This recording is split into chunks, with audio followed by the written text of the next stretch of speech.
It is 6 o'clock. Good morning. I'm Jonathan Schaefer. Number 19 Tennessee defeated Mississippi State 72-63 on the hardwood last night. Kennedy Chandler and Josiah Jordan-James each had 18 points to lead the Vols. Tennessee outscored the Bulldogs 11-2 in the final 3 minutes of the game to get the win. The Vols will host Vanderbilt on Saturday. 5 o'clock tip for that, 4:30 pregame, courtesy of the Vol Network, right here on The Zone. Big mid-major matchup tonight. Morehead State at Belmont, 7 o'clock tip for that. Morehead State in second place, Belmont in third in the OVC. Predators lost to the Dallas Stars last night 4-3. The Preds will host the Winnipeg Jets coming up on Saturday night. And through tomorrow, the Buck Rising Show and 3HO live from Radio Row in Los Angeles. Thanks to Ferguson HVAC, Two Rivers Ford, and a Moment's Peace Salon and Day Spa. For all your foundation repair and waterproofing needs, visit USSTN.com. Breaking news at once on your home for the Titans and the Vols. This is 104.5 The Zone.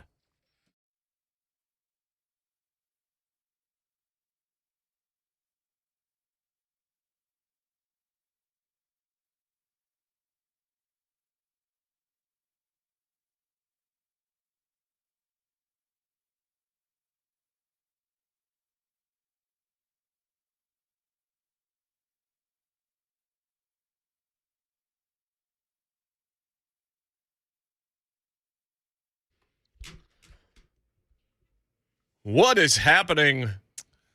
I don't know what that voice was, but I might keep it going. It is JMart and Ramon. 104.5 The Zone, lifted up by all Four Seasons Garage Doors. Yeah. Right here in Nashville, TN. That's 11-year NFL veteran involved for life, Ramon Foster, sporting a Carhartt lid today. Yeah. I got one of those at the house. I needed a new, what do you call it?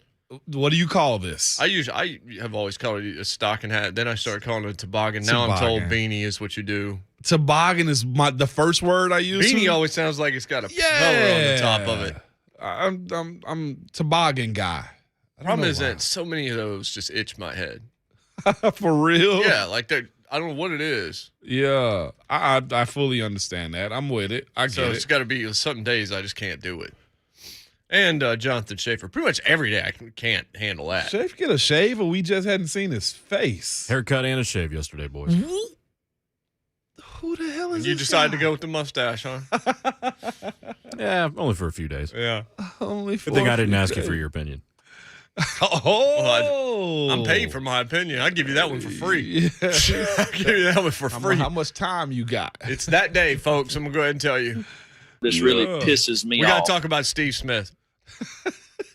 Got to talk about our guy. Can you He's the boast best. about him? Basically, Well, first off, ESPN put up like all of their guys' predictions, like all the NFL Nation people, like Tehran's in here with his Super Bowl pick and MVP and all this. So it's 35-29 in favor of the Rams in terms of 35 of their employees to 29. Mm-hmm. All the reporters. Mm-hmm. On the Rams side, 31-20, 27-19, 31-27, 31-20, 26-21, 30-21, 27-23, 23-20, 24-20, 34-28, 26-20, 31-17, 31-28, 23-16, 26-17, 35-28, 31-24, 31-21, 31-27, 34-31, 34-30, 24-21, 31-23, 37-21, 29-20. That's interesting. 27-21, 31-28, 31-20, 27-23, 27-13, 23-20, 31-24, 24-17, 31-14, 34-20. Sold to the person over there in the red hat. And then 29 for the Bengals. 28-24, 30-28, 21-17, 27-24, 26-24, 26-24, 21-20, 30-26, 37-24, 21-20, 27-24, 34-31, 18-16, 27-21, 35-31, a little high, 27-24, 24-17, 28-27, 27-24, 45-38, 24-23, 27-24, 28-17, 20-18, Coming in. 30-24, 43-21, 27-23, 27-23, 27-24. All right, so that's 64, I guess. Exhausted. ESPN employees What did you buy? that put up their score. Everything. So NFL has got all their people as well, and they're all like 16, 13, 21-12. 29-17. All that other kind of stuff. 23-20. And then, Moan, we get to Steve Smith Sr., who says what? Steve Smith Sr. Rams 50, Bengals 42. Stop it. And his explanation? Why the Rams will win? The Rams will win this shootout with more firepower on offense. Super Bowl MVP, Matthew Stafford. Bold prediction of why he says this. Is a 50 burger in the Super Bowl not bold enough? Is that the most Steve, you're an analyst, and Steve's just like, did I stutter? Steve's like, I don't really do this. Don't ask me to do this. Jay, you might have read 140 piece. Just one. Okay. And here he is out of nowhere. And there was one, yeah. We instantly stopped. And I'm just like, 50, Steve? 50. What went through his mind? What was hey, Steve, can you give us your prediction for the Super Bowl? What did he do, Jay? He just basically said, ask me one more time. He's got one sentence for why they will win. Yeah, he's got like no analysis. It's just like, my analysis is Steve Smith said 50-48. Now get out of my face. He basically, like, everybody got that one friend. And then no matter how much how much money you make, how much of life you just go through, the peaks and valleys, they gonna forever just be them. Like, why you stealing? Like, yeah, you got enough money in your account, like, to pay for those. Stop stealing. Keeping it real. Just keeping it real. Like, dog, you don't have to be inside trader anymore. Like, you know people. You've won a lot of cash in the stock market. Why are you doing this? Jailhouse snacks. Like, you don't have to fund street crime anymore. Yeah. It's okay. Like, what are we doing? And Steve Smith is just like, it's a 50 burger. It's like we walk in a convenience store. It just starts like throwing corn nuts. Yeah. In his pocket. And it's just like, hey, man, you can take that. Are you taking those to the register? No, I'm taking them to the car. Or you just met people before. I never forget in college, like, we get our Pell Grant and stuff like that, and just being around cats, just every team got degenerates on it, okay? And it's just one credo, whether it was my cousins back home or whoever. Walk in a convenience store, since you brought this up, just stealing condoms. I'm like, they're expensive, man. I know you got money. If I don't steal them, then I'm going to have another one of me rolling around. What happened? I'm like, you ain't got to. You don't want me procreating. This dude just did this. Yeah. So I'm going to do the world a favor by stealing these $15 Trojans. In college, like, that, dudes be like, man, I ain't never paying for them. I'm like, really? Or just stealing pencils for no particular reason? Keeping it real. Yeah, keeping it real. Real dumb. Real dumb. I never forget my brother Renardo, man. That's one of my idols right there. A dude I look up to. He goes to Walmart. I think he was 16 to do an interview, right? He takes our childhood friend with him to Walmart because they were a year apart. I think I was basketball practice or something like that. And my brother's going to Walmart to fill out an application. Actually got hired that day. And our homeboy, man, goes with him to the interview, a job interview, in which he could have filled out an application, Jay, and did an interview himself. While my brother Renardo is doing an interview and filling out his application, getting hired, he gets done with his process, and my homeboy is being escorted out of Walmart for stealing batteries. Now, he's looking at him like, I just got hired here. And here you are getting banned from Walmart for stealing batteries. You know what he was putting it in? His Walkman for the bus ride to school. Now, I get the concept of why he was stealing them, but one of your best friends is doing an interview right now to get hired at the place that you're stealing from.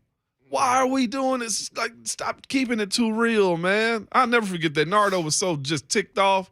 He was like, dude, why are you stealing batteries? And like he was like, man, they escorted him out in like the best fashion ever. What you stealing boxes for? You trying to build a clubhouse? I got hired and you could have too.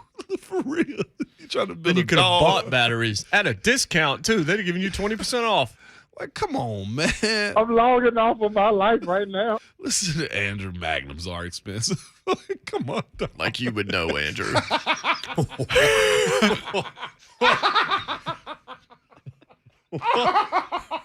Yep. Here.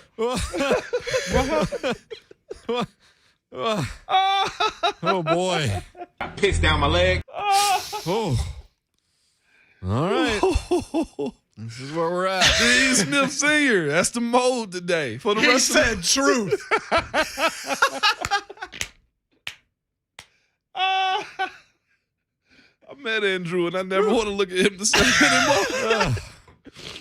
Oh my gosh.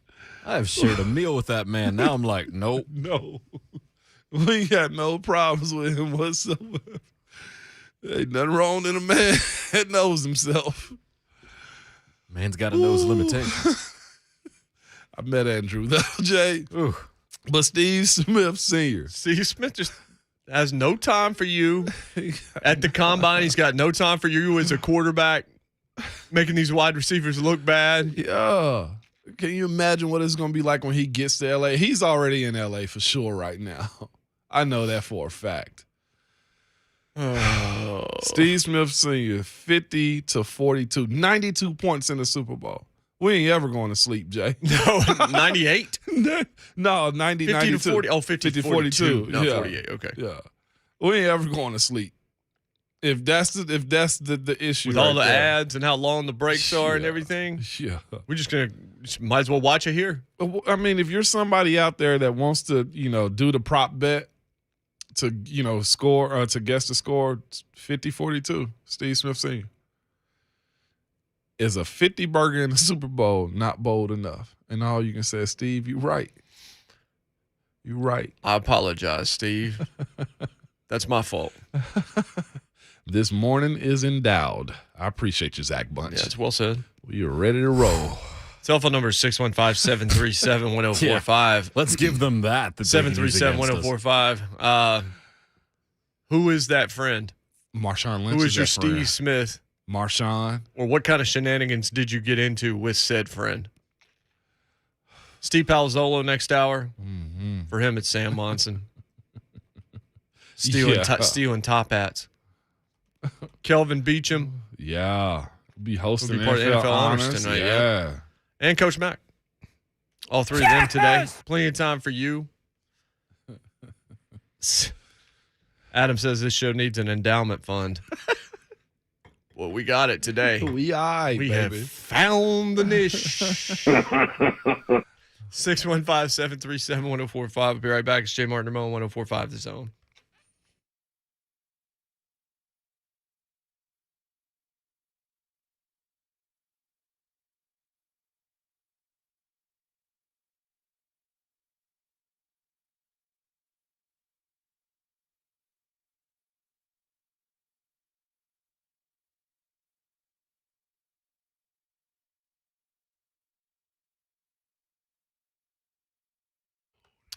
Hey, if you got a wet basement or crawl space, call United Structural Systems.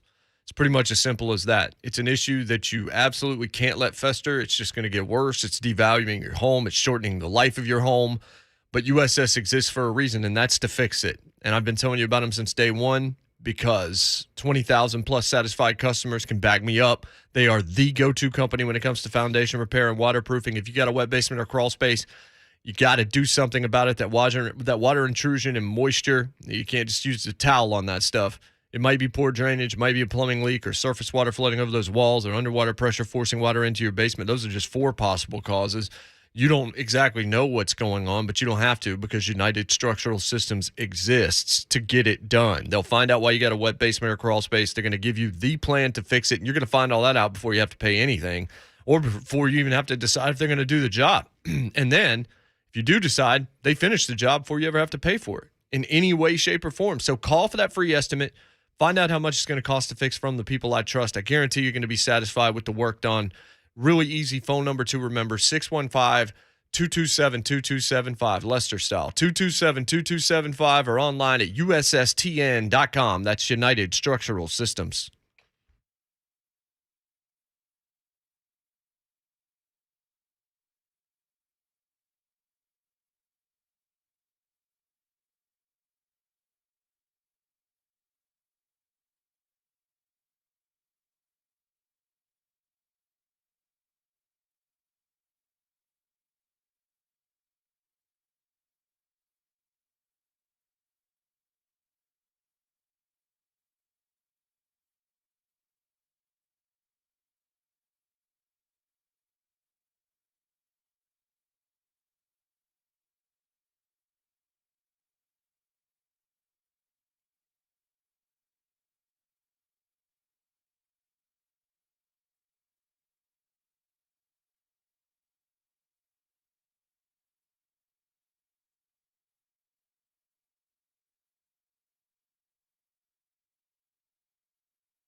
Well, the chat is not safe for work this morning. No. Oh, my. Yeah, a little. Right. I asked, who's the friend and what's the craziest thing that he's gotten you involved in, or she's gotten you involved in? the Steve Smith friend. Yeah. And Adam responded, or Selly responded on the chat, that would be this show. We're that friend. We are that friend. I ain't gonna lie to y'all. Y'all know I'm that friend to egg you on. I ain't gonna stop you till the know it's going too far. Oh, Ramon's the guy that'll egg you on, and then when trouble's coming near, he just slides his way out the door. And gets I'll out get of the you room. out of it too, though.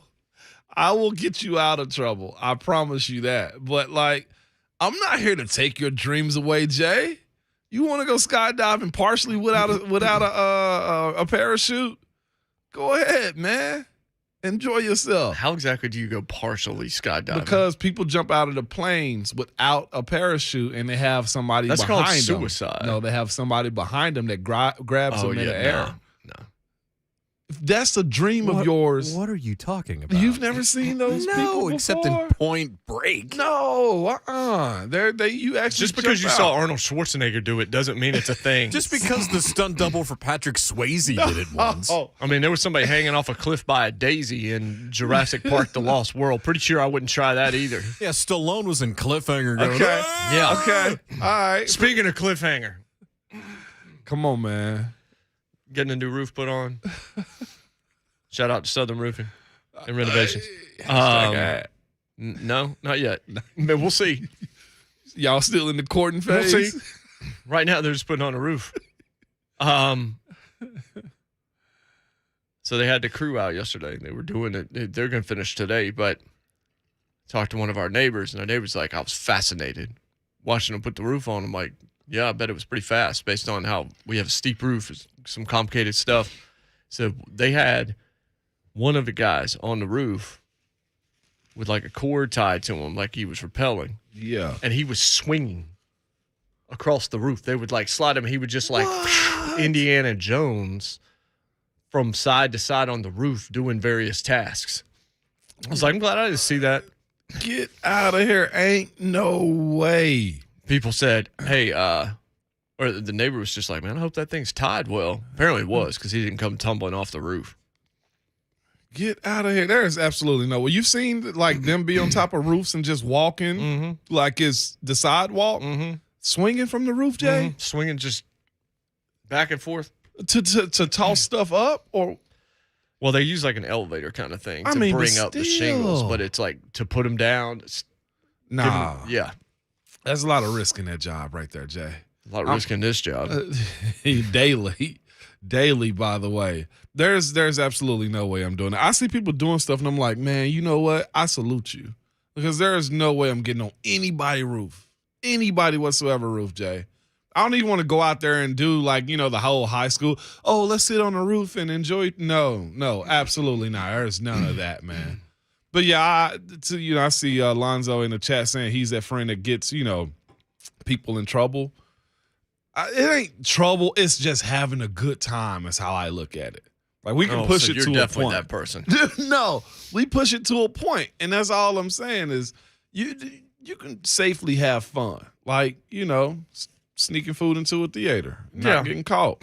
I mean, I do that literally every time I go to the movies. No, but you're come on, Jay. You're a critic. You can't be still like taking food into. Actually, the they don't movies. even stop you if you're a critic. Like, if you're a critic, especially if you're going to a screen, I'm usually walking in there holding Starbucks or holding coffee. Straight up. Yeah, always.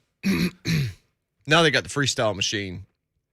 I'll usually get a drink now, but I used to bring in one of the big bags of combos. Cheddar For cheese real? pretzel or nacho pretzel or Love pizzeria those. pretzel. The big bags. Yeah. Barely would fit in my pocket when I was 16. Every time. $2.58, I think it was about Yeah, what it would cost yeah. us at Revco or CVS before I'd roll in. Okay. Rock in there. Just packing. You Just packing. I'd have those in one side, Fun Dip on the other. saving all your money. Not- See, what's crazy is heating up the food just right to where you got your ticket on your phone. You just walk right on by. Yep. And if you want a slushie, I mean, the slushies at the theater are always pretty good. So. Mm-hmm. That was when I worked at the theater. We had one that made kiwi strawberry, and it was the best. And we just sat there and ate the comp ones. Literally, that's what we drank all day. Now in the zone chat, you talked about me and everybody was like, Moan's an instigator. There's a lot of people admitting they are instigators now. I think we just like a show every once in a while. John in the borough. John, what's up? What's up, John? What's up? Hey. So, for once, Ramon's actually right. It's called tandem skydiving, and the very first time you go skydiving, you're required to go tandem. Whoa! You jump without a chute, and your instructor is behind you with the chute. Now, you're strapped to that person, but you don't have a chute. Ramon's actually right. It's crazy. It's a crazy theory, I know. Hold up. Ramon, for once, he's right. Wait. Why am I actually right? Yeah, because you're never right. That's why. But again, you're strapped to him before you jump. You said you jump, and then the guy catches you on the way. I've seen that, but that's like acrobatics. John, you sniped, John. I had another question. I think Babs has actually gone skydiving. She talked about it on the show I've before. always thought about doing it. You want to go skydiving? Hell no. You would? I'd think about it. That I'd means consider it. you're going to piss down your leg is what's going to happen in the air. Piss down my leg. That would be a mess. Can Actually, it would freeze to you because when you're falling, it be a little cold up there. I saw a guy this morning go through a cloud skydiving. What do You mean saw it this saw morning? This The morning? sun's It was on not even up Instagram. yet. It was It was dark on- on it's your on drive Instagram. in. Oh, now we're talking in literal sense. Okay, all right, it's cool. It's cool. I'm sorry. We're talking like normal people. I talk, didn't know Ramon. what when you said it. When you say I saw this, This morning, I Okay. saw a man All right. falling through a cloud. I see. What else are we supposed to think? Okay, so you're supposed to. All right. Okay, I see where we're headed this morning. Steve Smith Senior move. I got it right now, and the Celsius kicking in right now. I've got mine there right it over is. here. It's about Yeah. to happen. It's about to happen. No, I was watching a video on my phone this morning. Okay, that makes more sense. I almost threw my pen at you this morning, just right now. Did you watch a video of that I happen? watched a video of it happen, and the guy was Why were you watching that? just mindless scrolling this morning to get going. Okay, before my shower is all I'm saying. Okay, so before showers, you watch skydiving videos. I was having some me time. I don't want to know anything about time. your. Were you having me time in the shower? No. All right. Just gonna play ping pong with me today, huh? Oh, Hate it here. yeah. Better When than is Ding Buck Dong. coming back. That's another show. By the way, but I saw the dude flying, like falling through clouds. I've always heard like going through clouds feel like pins and needles, but this guy was perfectly fine. You'd heard it's like going through. I pins read and it needles. somewhere on the internet that like it feels. Oh, like you read it on the internet. God. Might have to have my buddy Eric call in. He was an Army Ranger and used to jump from planes. Yeah. See what I'm saying? Have him call in. That'll be cool. Gerardo is in Amarillo. What's up, Gerardo? What's going on, man? Good morning, fellas. Hey, real quick, Mo. You talking about meat time? You gotta make sure you break that apart. Meat time or me time, brother? Yeah, they're Morning, both I was bad. like, wait, hold up, brother. And then I was like, and I'm glad you emphasized that it was the literal phrase of a dude going through the clouds more, because I was like, my boy's talking about Snoop Dogg this morning going through the cloud celebratory, buying out death records over here, brother. I was like, okay. What is it? Death Row, my bad. Death Row Records. Death Row. But now you guys were talking about roofing, JMart, and then talking about the guy that was swinging on the roof. Yeah. And yeah, I was like, yeah, man, that's my kin right there. That's my kinfolk right there. All those guys up there. That ain't no Miles Morales. That's Miguel Morales. And you got Ramon Ramirez. You got Luis Hernandez. Then you got Marcos Ramirez. And that's why I was like, nah, that's not Miles Morales, brother. That's Miguel Morales right there. That's my generation. That's a Mexican Spider-Man, brother. Gerardo. It's not. What's wrong with you, man? I can neither confirm Hey, nor man, deny. Look, brother, I'm a hyped up on Dayquil this morning, bro. I'm trying to fill out the day after you got something like, hold on, dude. Yeah. Have you ever Brother, gone I'm up driving to on? work, man. Have What's you ever that, gone son? up on a roof? Yeah, brother, I'm a shoot. Matter of fact, my dad, for the longest time, it's funny that, because whenever I called in and Schaefer was like, dude, it's funny that JMart's over here all about different jobs that we've all done prior to this. I was like, dude, we've all had lives before. It's like, JMart, you have lived a very, it's all love when I'm giving you crap, bro. But Yeah, I get it. A very cradled life. It was like roofing is, I was out there roofing with my pops and my uncle at 7 years old, dude. I was like, I fell off the roof. I fell on top of the shingle stack, but it was all smooth, man. It's probably why I have a lot of CTE nowadays, but it's cool, man. Gerardo, who's on the roof again? Give the rundown. It was me. Yeah, man. I was just taking out shingles and helping on my desk. Man, when it comes to Mexican lifestyle, dude, it's like you're literally out the womb as Miles Morales, bro. You better be out there ready to strap and swing from roof to roof, brother. Love how you just go from one language to the other. That's well said, Gerardo. Have a good day. Gerardo. So I will tell you want to talk about Gerardo, somebody man. that's smart. Me? No, a woman showed up yesterday. Well, definitely smart. When they came down for their lunch. Yeah. A woman showed up, opened up the back of her car. She had a cooler in there. Oh, yeah. Full of drinks and sandwiches and all this kind of stuff. And then she just started taking money from them. She, I think, just goes around to work sites. Mm-hmm. And that's her job. Have you seen? It's not like she works for somebody. So that's her way to. Heck yeah. Yeah. I'll be there at 10:35 every day. Yeah. Yeah. No, I've seen those. I've seen the trucks. You've seen them with the food stuff on the back. I'm like, it's not the new stuff to get you rich. It really ain't. It's the old stuff. People at job site needs food. Huh. Let me get a truck and put a bunch of compartments on the back. Come on now. Jay, we overthinking this. What's next for us? Huh? But they were. Vending machines? But Indiana Jones was on the roof yesterday. Or I guess Gerardo would have said it would have been Miguel. like. What's wrong with Gerardo? Miguel Alejandro or whomever. Yeah. Oh, man. Just rolled right off the tongue. Camarato. That's a highly inside joke. Yeah. 2 people got it, and they're in this studio. Yeah, it wasn't me. I didn't get that even one. the third one that works for the show doesn't even know. Let's go to Andy in Mount Juliet. Andy, what's up? What's up, Andy? I do heating and air, and I went to this guy's house, and I had to put a vent cap back on after a storm. And I walk in there, and this dude's in a hospital bed and damn near a body cast. So I go up there and put the vent cap back on. I come back down. I said, man, I got to ask, what happened to you? He said, I went up there to put that vent cap on. He threw a rope over the roof, tied it off to the bush guard on his truck. Went on the other side, come up. When he got up there where he needed to be, tied a knot around him. And about that time, he heard the truck door shut and the engine start up.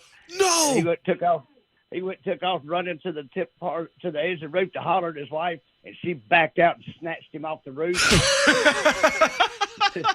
And she drug him all the way to the road. No! And as she turned to go, she spotted him out of the corner of her eye. So, of course, the minute I asked him what happened, his wife bolted, man. I'll bet. He wouldn't believe it. Was he speaking like he was still mad? Because it's like, you didn't see this rope attached to the truck? Oh, yeah, he was not a happy camper. I couldn't. Wow. And he was being safe. That's what's so cold-blooded. That's extreme sports. Well, the mistake he made was he should have had the keys to that truck in his pocket. Either that or, talk to your wife. Hey, I'm going on the roof, and I'm using the car. Don't leave. Thank you, Andy. Good Lord. He should have said. That sounds like Tommy Boy stuff. Like, that sounds like it should be in a movie somewhere. A full body cast? I couldn't imagine getting snatched off a roof by a truck. Oh, my gosh. Yep, Dylan Brown just tweeted at us. Skydive with no parachute. Yep, told y'all. It was done by Travis I know Pastrana. you can do it. It's just jumping out. Yeah, you do it with no parachute, and people ride your back all the way down. The point, again, is just Crazy. I've seen it done by 5 and 6 piece groups and all this other kind of stuff. But usually you still have a parachute in case the person can't get to you. Yeah, I'm with you, but there's no parachute on this guy. Like, if the dude is strapped to you as you jump out, that's different. And that I've seen many times. Yeah. I'm not just falling out of an airplane and then you're going to come get me. Yeah, no, that's how it What works. if you're late? It's trust. It's trust, Jay. I trust myself to pull the ripcord. But that's actually an art form too. Like you got to pull it and grab the handlebars and like get the air to jump through the parachute too. I've actually looked this up. Definitely way too big to be parachuting. You could do it though, Jay. My parachute would just go right into the river. I'd just make a dip. Whoop. You're not too big to parachute. It would just be frightening for everybody on the ground. You know what? I need one of those nets like the dude that jumped out of space. It's like Big Hero 6 jumping out of an airplane. Yeah, straight up. Except I wouldn't bounce when I hit the Big ground. Hero 73. I bounce. Bounce. Yeah, I'd bounce. God, I've seen some of those gore videos. Ugh, don't get me started there. I'm still thinking about dude getting pulled off the roof. Yeah, that would suck. JLTB said divorced. That's what's next. Couldn't imagine, dog. I'd be over it. Cannonball. No, we're not cannonball either. Somebody said, Adam, you would not land on top of a car. Yeah, I fall like an asteroid for real.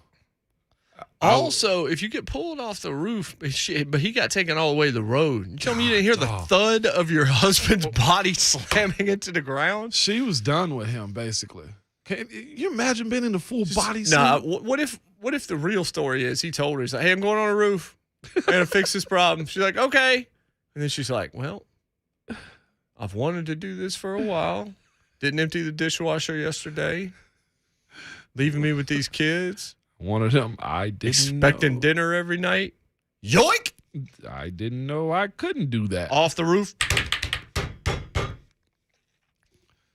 Not my cup of tea, though. I propelled in high school, though. I think I've told you that. You propelled? Yeah, repelled. Either way, which one? Repel? Yeah. Repel. From the roof, I did JROTC. Yeah. We had to go off the edge of the high school gym. Looking up, he's like, man, that ain't that high. Getting on the edge of that thing, oh my gosh. I'm like, salute to y'all. There's absolutely no way. Like, I couldn't wait to hit the ground. Not hit the ground, touch the ground. Couldn't wait to slam into the ground. Oh my gosh. John in the borough. John, what's up?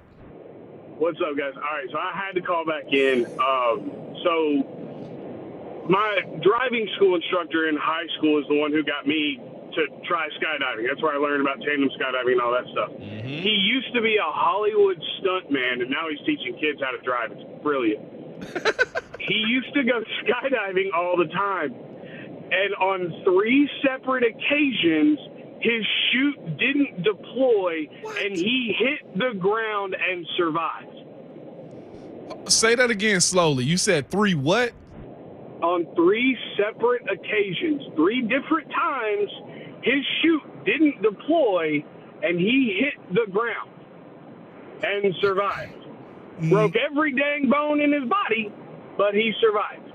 No. After the second time, I'm probably not doing it again. After the first time. The first time, I'm not doing it. I'm retired after that. No. Either he's a big liar or he need to go play the lottery every chance he can get. Look, I think second time, because the first time it's like, all right, well, that's a fluke. That'll never happen again. Lee. Imagine how you feel the third time on the way down when it's not deploying. You're just like, well, I know what's about to happen because I've gone through this before. Can you imagine the impact? I don't know how that's real. I've heard this happen before. It's been documented before, like on camera, people surviving it. I watch weird stuff like I've that. Seen yeah. that.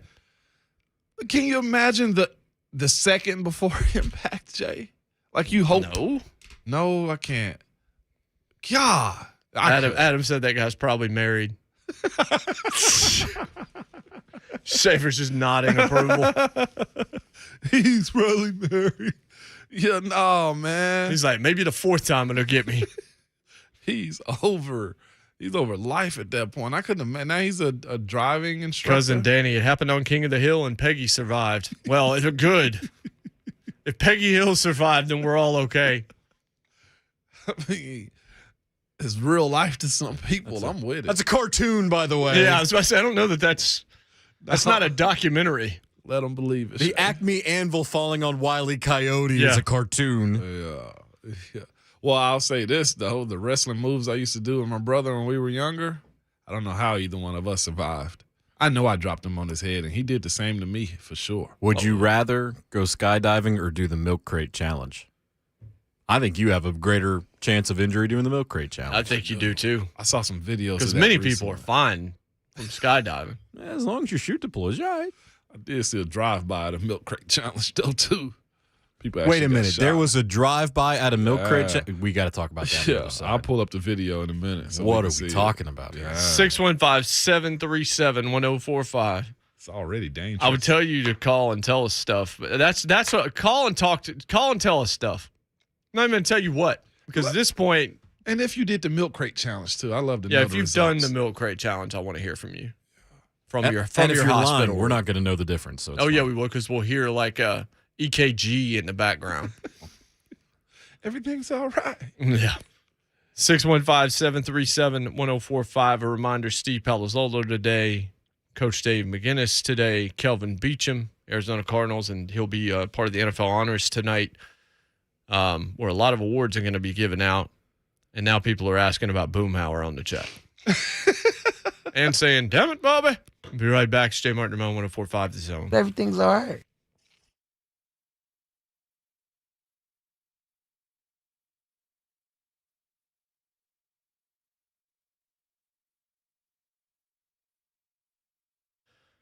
Valentine's Day is, well, let's see, it's February the 10th. So by my skills of mathematics, 11th, 12th, 13th, it's soon.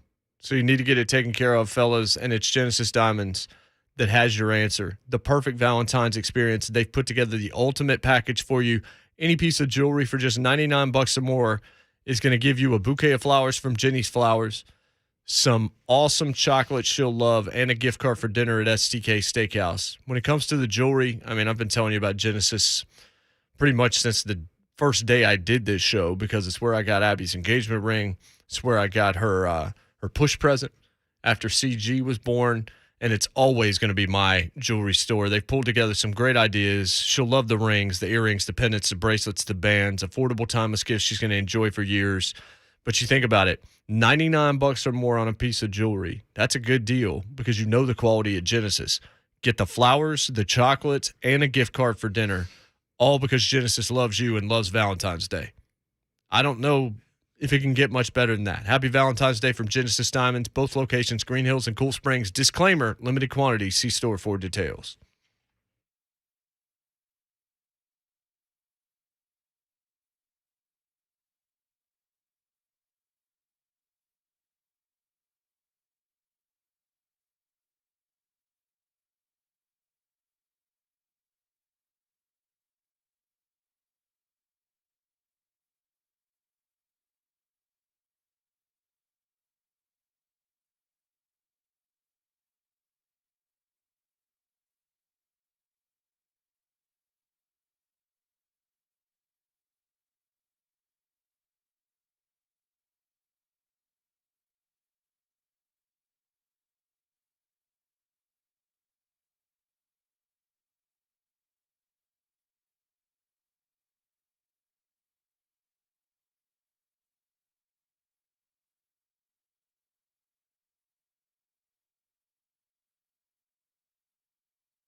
I don't have my mic on. Welcome back, JMart and Ramon. That is a demerit. It's fine. There's no penalty for demerits. Give them all to me. That is a demerit. Thank you. That is a demerit. Thank you again. That is a demerit. Please, sir, may I That is have a another? demerit. That is a I demerit. see you, Tim. That is a demerit. That is a demerit. That's 8.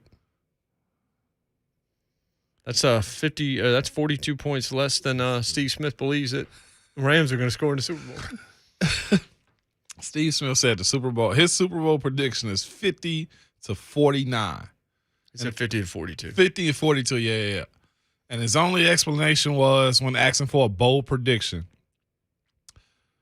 Is a 50 burger in the Super Bowl not bold enough? Get out of my face. Told y'all that I don't like doing this I'm stuff. going on break. I talk only. He basically was saying, I'm Steve Smith. Yeah. Pretty much. Brian and Woodbury. Brian, what's up? What's up, Brian? Hey, how are you guys? Good. Good morning. Well, when I was in high school, right out of high school, I had a friend of mine ask about his daughter. He said she was too busy climbing Fool's Hill, so I was out of high school climbing Fool's Hill. My dad put me to work with him doing roofing. We did some hot tar and a lot of shingles. We didn't have an elevator. I was the elevator. I was 6 foot, all of 150 pounds, carrying shingles not only up the ladder, but to all the roofers all over the roof. In the afternoons, my dad said, "You don't tell your mama what kind of hard work or what kind of dangerous work you're doing every day." I said, "Yes, sir." It wasn't. You didn't tell you did everything the Marine told you to do. Yes, indeed. Yeah. Yes, indeed. I thought the story was done. Sit your $5 ass Come on, down. Jay. Brian, you can call back if there was more to that story. Yeah, I love to know what Woodbury is, too. I don't know what Woodbury is. South of Murfreesboro. It's south of Murfreesboro? It's a nice country out there. Why do you know everything about Tennessee? You travel far and wide in this I don't state, think don't you? that question really needs to be I answered. really don't know everything about Tennessee. Yeah, I know a lot you- about Middle Tennessee. Yeah, Middle Tennessee. I lived here a little You've while. been everywhere, Shafe. You too, Jay. From Kentucky to all of Middle Tennessee, I'm like, God, y'all know where everything is here. Well, you've only lived here for like 5 minutes, so I mean, Man, I've been here since, I've been in and out of the city. You're right. You know who really knows the most about the state of Tennessee? David Crockett. Aaron Rodgers. I'm with David Crockett. why are we doing this, man? Come on, man. Come on, man. Come on, Steve Smith. Come on. What are you doing? We're all having a good time. But I've seen people carry those shingles up the steps, though. Jason's That's a- going to hate me it's when a I say workout. this. What? I did that. You did that too? His dad had a construction company, so yeah. Do you lay hot tar also? Yeah, we only did that a couple of times. Is that only on the ground or like on the roof too? He hates it because he hates that I've lived much more of a life than he has. You want me to name all my jobs? Gerardo. Yeah, all your jobs sucked. He also got held at gunpoint. I worked No, the grill no, I and didn't know I worked the grill and heated buns at Wendy's when I was 14. Look at you. Hill's department store when I was 15. Then started working at movie theaters. I worked at Haynes Mall Theater in Winston-Salem. Then I worked at North Point 5. Then I worked at Carmike 10. Then I think I worked at a fourth one. I went to college for a little bit, came back, worked at Blockbuster. We've told that story before. Yeah, got a pistol to your face. Went to college a second time. Up there, worked at Bowcatcher in Asheville, the United Artists Theater. Then worked at the mall at Suncoast Motion Picture Company. Then worked at a kiosk called the Cafeteria where we embroidered caps, Yes, sir. hats, and stuff like that. Left there, went to Georgia, worked a minor league baseball game for one day in a temp agency. I also worked in a warehouse for 2 weeks, a job my dad worked to get me that I quit because I hated putting labels on boxes all day long. You get fired for Worked at the stealing fresh market for 5 hours. Quit during the lunch break. Just didn't come back because they put me in the meat section and I didn't want to do meat. boxes. So I just did not come back from there. Worked at Lowe's for about a month and hated having to like check people's 2x4s out. So I quit. Pause. You didn't like looking at people's wood? Looking at wood. BJ's Wholesale Club, I sold cell phones, Wood 5 different carriers. You had singular, horrible, horrible job. Alltel, You had horrible jobs. Then I Horrible sold job. phones out of a kiosk where you could just rob people blind because you could just charge them for a bunch of stuff they didn't need and collect the money, which I never did. So I did not keep that job very long. GameStop store manager, district manager in training. Left that job. Finish line manager. Managed stores both in Spartanburg, South Carolina and Rock Hill, South Carolina. Those areas. Over by Charlotte. Yeah. Left there. Worked at an insurance company for 1/2 day, cold calling people. Was not They going talked back. bad That- to you, didn't you? Didn't I they? just hated it, even though they said I was really good at it. It was like, yeah, I might be, but I'm not going to do that. What else? What a resume, for real. What else? I'm sure I'm missing a few along Crap the resume. way. He didn't stay anywhere. How many do you put on like your what's the name on your resume, for real? Not a lot. You want to know why, Ramon? Those recommendations. Because most of those jobs sucked. Those You recommendations. left out of 3 of them. Yeah, that we know of. We're not even like how many companies have you written for, did freelance stuff for? That's true. Previously.tv, We eWrestling.com, WrestleZone, Outkick, obviously, for a very long time. Yeah. Bunch of places, man. Fox. Yeah, Here. Fox, here. Yeah. Your own personal writing that you got fired from too. Did you get fired from there? No, I didn't fire myself. Okay. I'm I'm just wondering.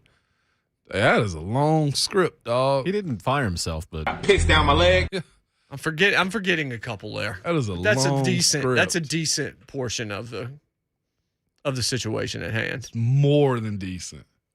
Also sold stuff at pro wrestling shows like merch. Worked a merch table at a Chris Benoit show, actually, What? in Georgia. 615-737-1045. 737-1045. I'm glad to have this job. It's JMart and Ramon, Steve Palazzolo in 20 minutes For here on now. the zone.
Good morning. I'm Jonathan Schaefer. Number 19 Tennessee defeated Mississippi State 72-63 last night. Kennedy Chandler and Josiah Jordan James each had 18 points to lead the Vols. Tennessee outscored the Bulldogs 11-2 in their final 3 minutes to get the win. They've won 6 straight conference games. The Vols will host Vanderbilt on Saturday. Tip-off at 5, pregame at 4:30. Here to see the Vol Network right here on The Zone. Morehead State at Belmont tonight, a big-time mid-major matchup. 7 o'clock will be the tip. Morehead State in second place, Belmont in third in the OVC. Women's hoops, Missouri at number 13 at Tennessee, 5:30 tip today. Vanderbilt at Texas A&M with a 7 o'clock tip. Predators lost at the Dallas Stars 4-3 last night. They'll host the Jets coming up Saturday night. And to the NBA, Memphis at Detroit, 6 o'clock tip for that. Memphis has won 6 of its last 7. And through tomorrow, the Buck Rising Show in 3HL, live from Radio Row in Los Angeles, thanks to Ferguson HVAC, Two Rivers Ford, and a Moment's Peace Salon and Day Spa. For all your foundation repair and waterproofing needs, visit USSTN.com. Breaking news at once on your home for the Titans and Vols. This is 104.5, The Zone.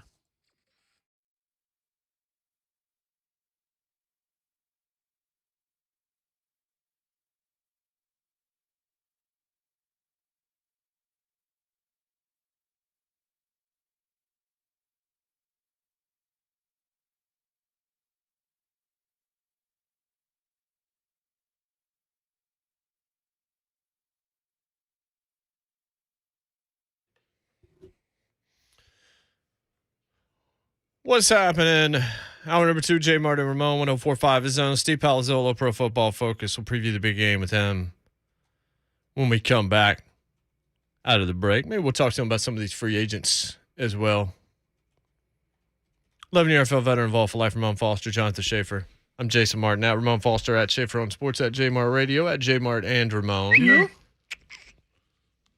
615-737-1045 is the telephone number. The answer is drumsticks. Yeah, people are going at it, and I'm judging a lot of folks, too. I also think, still, we talked about this off air before. Most underrated, maybe meat product, period. Chicken thighs. Oh, no doubt. No Juicy. doubt. Yeah. Can use them in a myriad of different ways. Anything. Phrasing. Get a lot more meat on them than you think you're going to get. Fulfilling, more flavor profile to it. Mm-hmm. Yeah, 100%. 100%. Like, if I'm choosing between what I'm going to have for dinner, like, I'm going to probably pick wings. But if there's an assortment, I'm going to get wings and a thigh. You feel me? Like, the wings are just like a tease.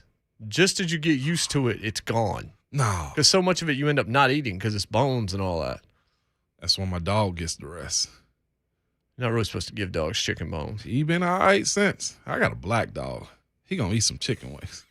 You talking about a black dog or a black colored dog? Both. I got a black dog too. If we say that, we're racist. Yeah, You say that, it's fine. Heck yeah. Hey, you know what's rolls across, baby. Yeah, I got a black dog, man. So much so, man, there's a kid in my neighborhood, man, by the name of Andre, man. Little kid, I met him recently. He's like, man, I don't think you know, but anytime your dog's outside, I just sprint past your yard. Andre. It's because you got a giant Rottweiler. Yeah. He's the nicest dog in the world, but like, if you don't know.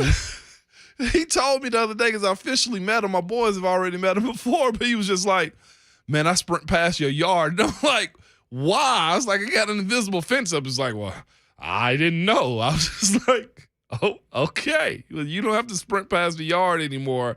I brought Zeus out to him and let him meet him and stuff. And, oh, man, that was the most hilarious thing ever, because everybody's afraid of a big black dog, especially a Rottweiler, to your point. But Zeus is cool, and he eats chicken wing bones every once in a while. Okay. I've had to wing him off, pun intended. Yeah, Had to wing him off because I'm like, he knows when we have wings in the house. He absolutely knows. Like, we can put, like, the biggest steak ever somewhere, okay? Doesn't really bother him. He'll come by the table. But as soon as, like, wings walk in the house, nose up in the air, and he's just full of just, hey, I know what you guys are having for dinner tonight. I'm like, you better get your life together, because you can't be around here eating our food like this, chump. Did you say wing off? Wing off. That's not what that is. What are you talking about? What are you talking about? A wing off? What? I'm trying to like get him to stop doing something. Yeah, wing them off. He wants to wean off. Wing them off. Again, I'm no. saying both. by I the know way, it's wing. Forgot to mention a couple days ago, constellation and consolation are not the same What thing. about constipation? That's not the same thing Okay. either. All right. That's what you eat prunes to stop. Hey, I'm tired of hearing your prune talk, by the way. I eat 2 prunes a No, day. no. What? Flats are winning right now? Because people don't enjoy life. Keisha's excited about that. About what? She's a flat person. I'm like, why? The drum's not the best thing ever, Shafe? Drums are awesome. Oh, yeah. See what I'm saying? But I have a very By the way, unpopular all of it can go to the side for a giant turkey leg. You got to be prepared for a turkey leg. Well, yeah, but I'm Wilson County Fair always turkey prepared. leg? I'm talking about it like at an amusement park or at like Oktoberfest downtown. Disney. Wilson County Fair turkey leg. Wilco? Wilson County Fair turkey leg. Are you yeah. going to take me this year? You want to go? Yeah, hell yeah. I did a let's go. remote. I did a remote there one year. Yeah. Worst 2 hours of my life. Don't talk about Wilco. Nobody cared about the zone.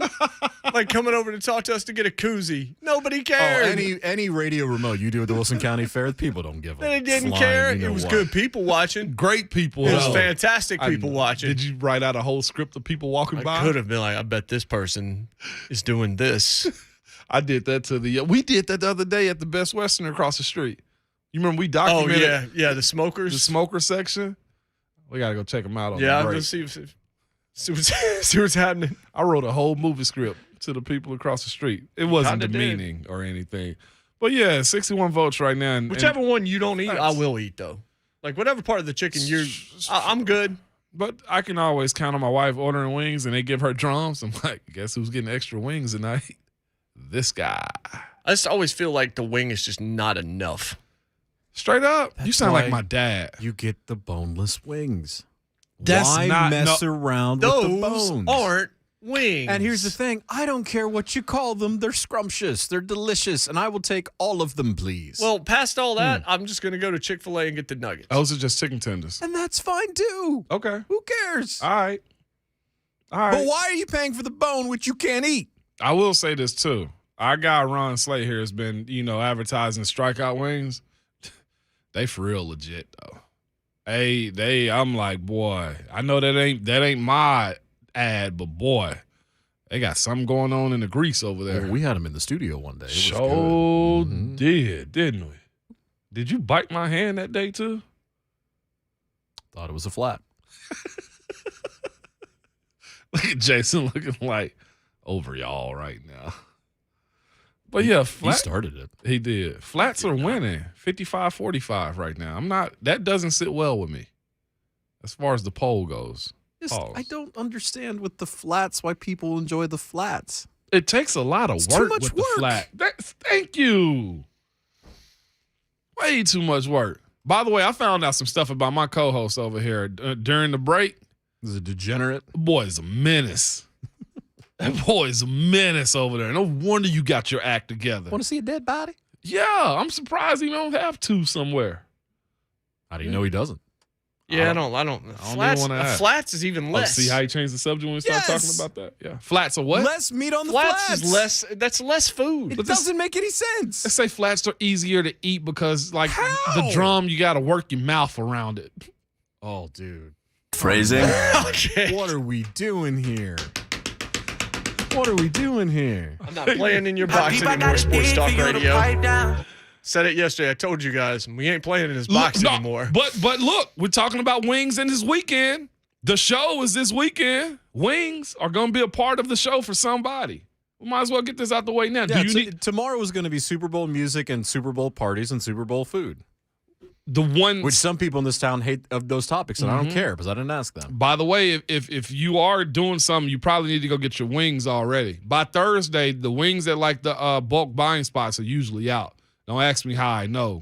So the Sam's Club out of the wings? I'm Because the Sam's Club's out by your house. My pal Yeah, Andrew it just is. sent me a text message from South Carolina. It says you pay for the bone because it keeps the meat moist and not dry in a boneless wing, aka chicken nugget for grown ass people. if you not a fan of that. They can be a little dry. I don't. That's the Discount cook. that. Yeah, that's the cook. Cook it better. Cook it better. Slack ass. Andrew. Do better work. Thought ass. Work harder.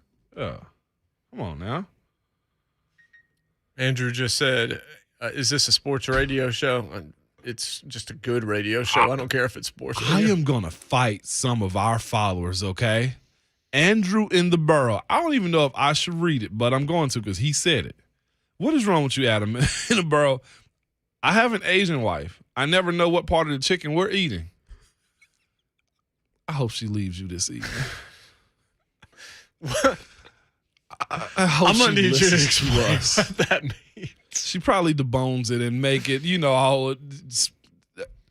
I hope she leaves you this afternoon when she hear this. I hope you go home. Do we need to book Inky for today, too? Yeah, we do need Inky back. Somehow Steve Palazzolo's walking into this after the break. We can ask him Super Bowl food. Poor guy. Thought. Mm-hmm. Speaking of dry, Steve Palazzolo on the other side. Oh, no, come on. Come on. He just caught us straight. He did catch a strike. Hey, man, we're having a good time today. Oh, and it's just a fun day. It's pre-Fridays, baby. It's just a fun day. It's pre-Friday. I get a text from my trainer. He's just laughing his butt off. Steve He's got an Asian wife, too. Okay. That's my guy. What's up, Kim? Shout out to Egg Drop Soup. We'll be right back with Steve Palazzolo, Pro man. Football Focus. JMart and Ramon, 104.5 The Zone.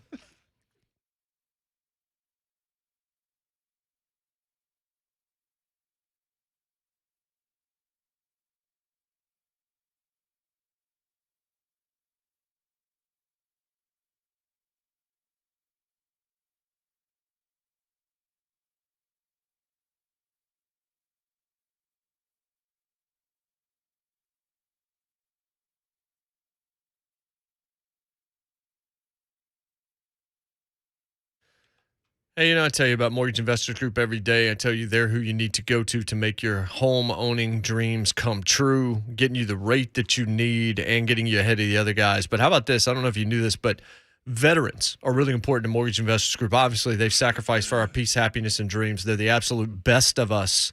And Mortgage Investors Group wants to help make veteran dreams even more possible. They waive all lender fees for VA home loans. Saying, look, you think about that, that's going to save you about $1,125 in value right up front. Makes home ownership dreams for veterans even more achievable. I think that's awesome, but everything Mortgage Investors Group does, I'm not surprised by them doing this. Buying a home's a big decision. It can be easy to get overwhelmed, not know where to start, but you're not alone. Talking with a mortgage expert can help you get on the right track, understand that process, make a plan that utilizes your best options. They're the Southeast's leading mortgage lender, and Mortgage Investors Group is here to help you get not just any loan, but the right home loan. Their team of mortgage experts really cares. They're committed to helping you close on time, structure things right, realize all your dreams. So let MIG work for you. Mortgage Investors Group, go to the website. It's migonline.com. That's migonline.com. Find the office nearest you. Get the advice that you need to get you started. Or text MIG to 31399. That's MIG to 31399 to get pre-qualified. Mortgage Investors Group, the right home loan. Equal housing lender, license number 109111.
Welcome back, JMart and Ramon, 104.5 The Zone. I found a very highly scientific article called Which Part of the Chicken Wing is Best? The debate ends here. In one corner, you have drums. In the other, flats. I'll read. They basically sampled a bunch of people that own wing places in Buffalo, New York, to get their answers, like wing festival people, and then went and talk to people in Texas and all across the country. So we will talk about that. Yeah. I still got to figure out my sous vide. I got a sous vide as a wedding gift. But I'm hearing all the stuff about airtight bags, and that's where you lose me. But then I'm hearing you could just use Ziploc bags. Yeah. I need to be educated because it would make life a lot easier to be able to start using it. No, I do not. The fact that you got a sous vide. I got it as a wedding gift. We got it as a wedding gift. The fact that you requested a sous vide. Because somebody Brandon Haggerty, when he got married, he had a sous vide on there. I got it for him. He said it was the best gift they got. Used it all the time. They put meat in it in the morning, come home, it'd be ready to go because you control it with an app. Yeah. So the same one that we got, I was like, all right, we'll throw it on there. A sous vide. If that ain't the most bougiest first world thing I've ever heard in my life, Jason Aloysius Martin, I'm just saying. Your past life to now. We're not going to talk about I'd never thought. The worst statement was yesterday after the show where Jason said, they use the same pour-over technique as me. Just shoot me.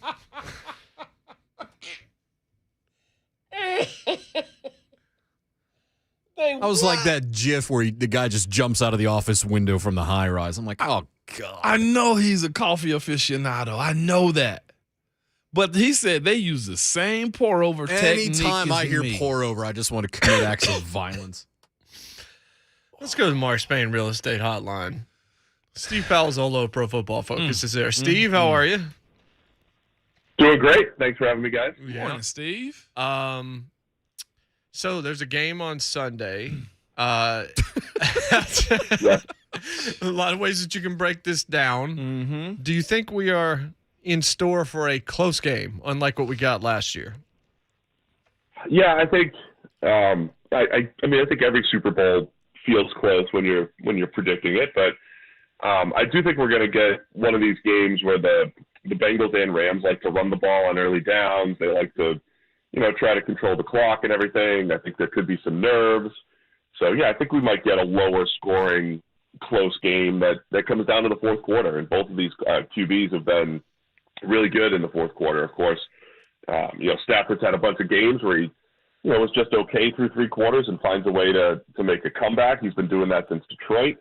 And Burrow, everybody's just talking about that it factor, right? Joe Burrow just doesn't lose, finds a way to win. And I think it will come down to the fourth quarter and, which quarterback ends up making the most plays in the end here. Do you feel like the matchup to watch is in the trenches? I've seen that, and we've kind of thought about that as well. It's the O-line of Cincinnati being able to hold up against the pass rush for the Rams, considering we watched them right here in Nashville, and Joe Burrow got sacked 9 times. Now, they still won the game, and maybe they could do it again, but the difference is the Rams have a much more potent offense.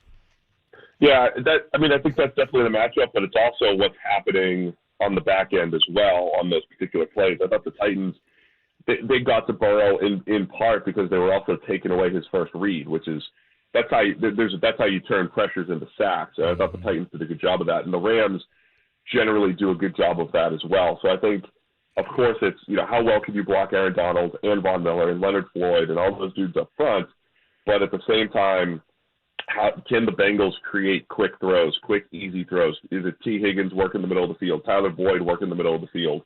How do the Bengals deploy Jamar Chase? Because we saw the Chiefs do a pretty good job of taking him out of the game early on in the AFC Championship. So I think one of the ways you protect your quarterback is, with guys like Ramon protecting. The offensive line is one way. The other way, though, is the receivers getting open quickly. So I think that's going to be as important of a matchup for the Bengals to be able to protect Burrow and move the ball and not get sacked 5, 6, or 7 times in this game. Not to peel back the Band-Aid or the scab on something, but we've seen teams get to Cincinnati. And by the fact, they were the number 1 sacked team this year, and it didn't matter because they're in the Super Bowl. And specifically in the playoffs, as of recently, 9 total sacks against the Titans. You say pressure can get the sacks when you got coverage, but they still won games that way, Steve. What actually is a way to beat Joe Burrow with these sacks that he's given up? Well, I mean, this is going to sound generic too, but it's going to be third down, right? I mean, Okay. it's going to be getting off the field, and the difference in that Chiefs game was Burrow making 2 huge plays with his legs, breaking free from those sacks and moving the chains. We've seen Stafford and the Rams be just outstanding on third down. I mean, that's going to be the key to this game. It's third down offense, third down defense, finding a way to just save your best for those key downs. And I think that's the thing with the Bengals. The other thing with the Bengals is I still think they're at their best doing what they did late in the season against the Ravens and then in the regular season game against the Chiefs, where they were just chucking the ball all over the place. And they kind of got away from the run game and said, okay, this is Joe Burrow's team. Go win. And he was throwing for 500 yards in the whole thing. I don't know if you necessarily want to do that against the Rams, but to beat the Bengals, sometimes they might beat themselves and dedicate themselves too much to the run game, too much to Joe Mixon. So that's part of it too. I would invite them to run the ball and actually take the ball out of Burrow's hands, because I do think they're more dangerous when it's Burrow throwing to all those great playmakers. So when it comes down to this Cincinnati team, a lot of people are going to say, well, they're ahead of schedule and, all the things that come to why they are in the Super Bowl right now. But I think most people recognize they got a generational talent at quarterback. The question I have for you, win, lose, or draw in this game, and it will be a winner or a loser, is what Cincinnati got sustainable? Yeah, I think everybody loves to just create storylines based off of whatever happens in the Super Bowl.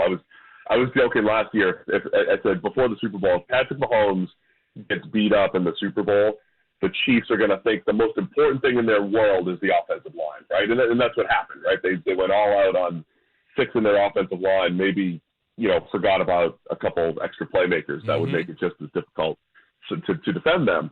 So look, I think the AFC is still loaded, right? The Chiefs and the Bills and the Chargers and all these teams are still there, the Patriots. So it doesn't mean if the Bengals win, it doesn't mean, all right, what's the blueprint? Well, you get a Joe Burrow, and then all you have to do is hit in free agency on Mike Hilton and Cheetah Awuzie and Trey Hendrickson. Like, there's no blueprint, so to speak. I think the Bengals just, caught a good stretch of play in a season where there was no real dominant teams.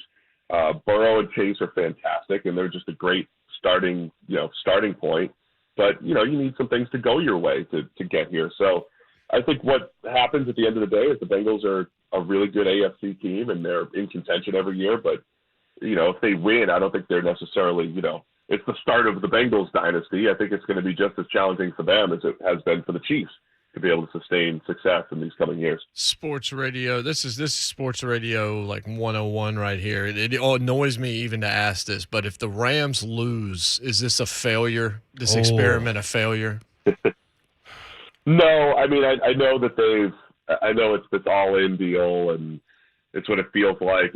Truthfully, not every move that they've made is actually all in. Like OBJ was pretty low risk. Von Miller was high risk, because they're giving up 2 day 2 picks for half a season of Von Miller. But I think, when you're making moves, I think of football moves a lot like blackjack. Like you're just trying to increase your odds. You're just trying to increase your percentages. That's how you make decisions in blackjack, right? Mm-hmm. So the Rams made a calculated move to increase their odds of winning the Super Bowl, and I think they were successful in that. They've been proven successful in that. So I don't think it's like, it's all a lost season if they lose. They took a risk with the Stafford trade, with the Von Miller trade, with just the way they've built their team in general. They've put themselves in position to win. And I think that's all you can do from a process standpoint. Mm-hmm. Now, if you go back, you're going to be disappointed because, you don't have Von Miller anymore going forward. You maybe lost an opportunity in a season where the teams weren't great and, you got to get to the Super Bowl with Stafford. But it's not all a lost season or a failed experiment by the Rams.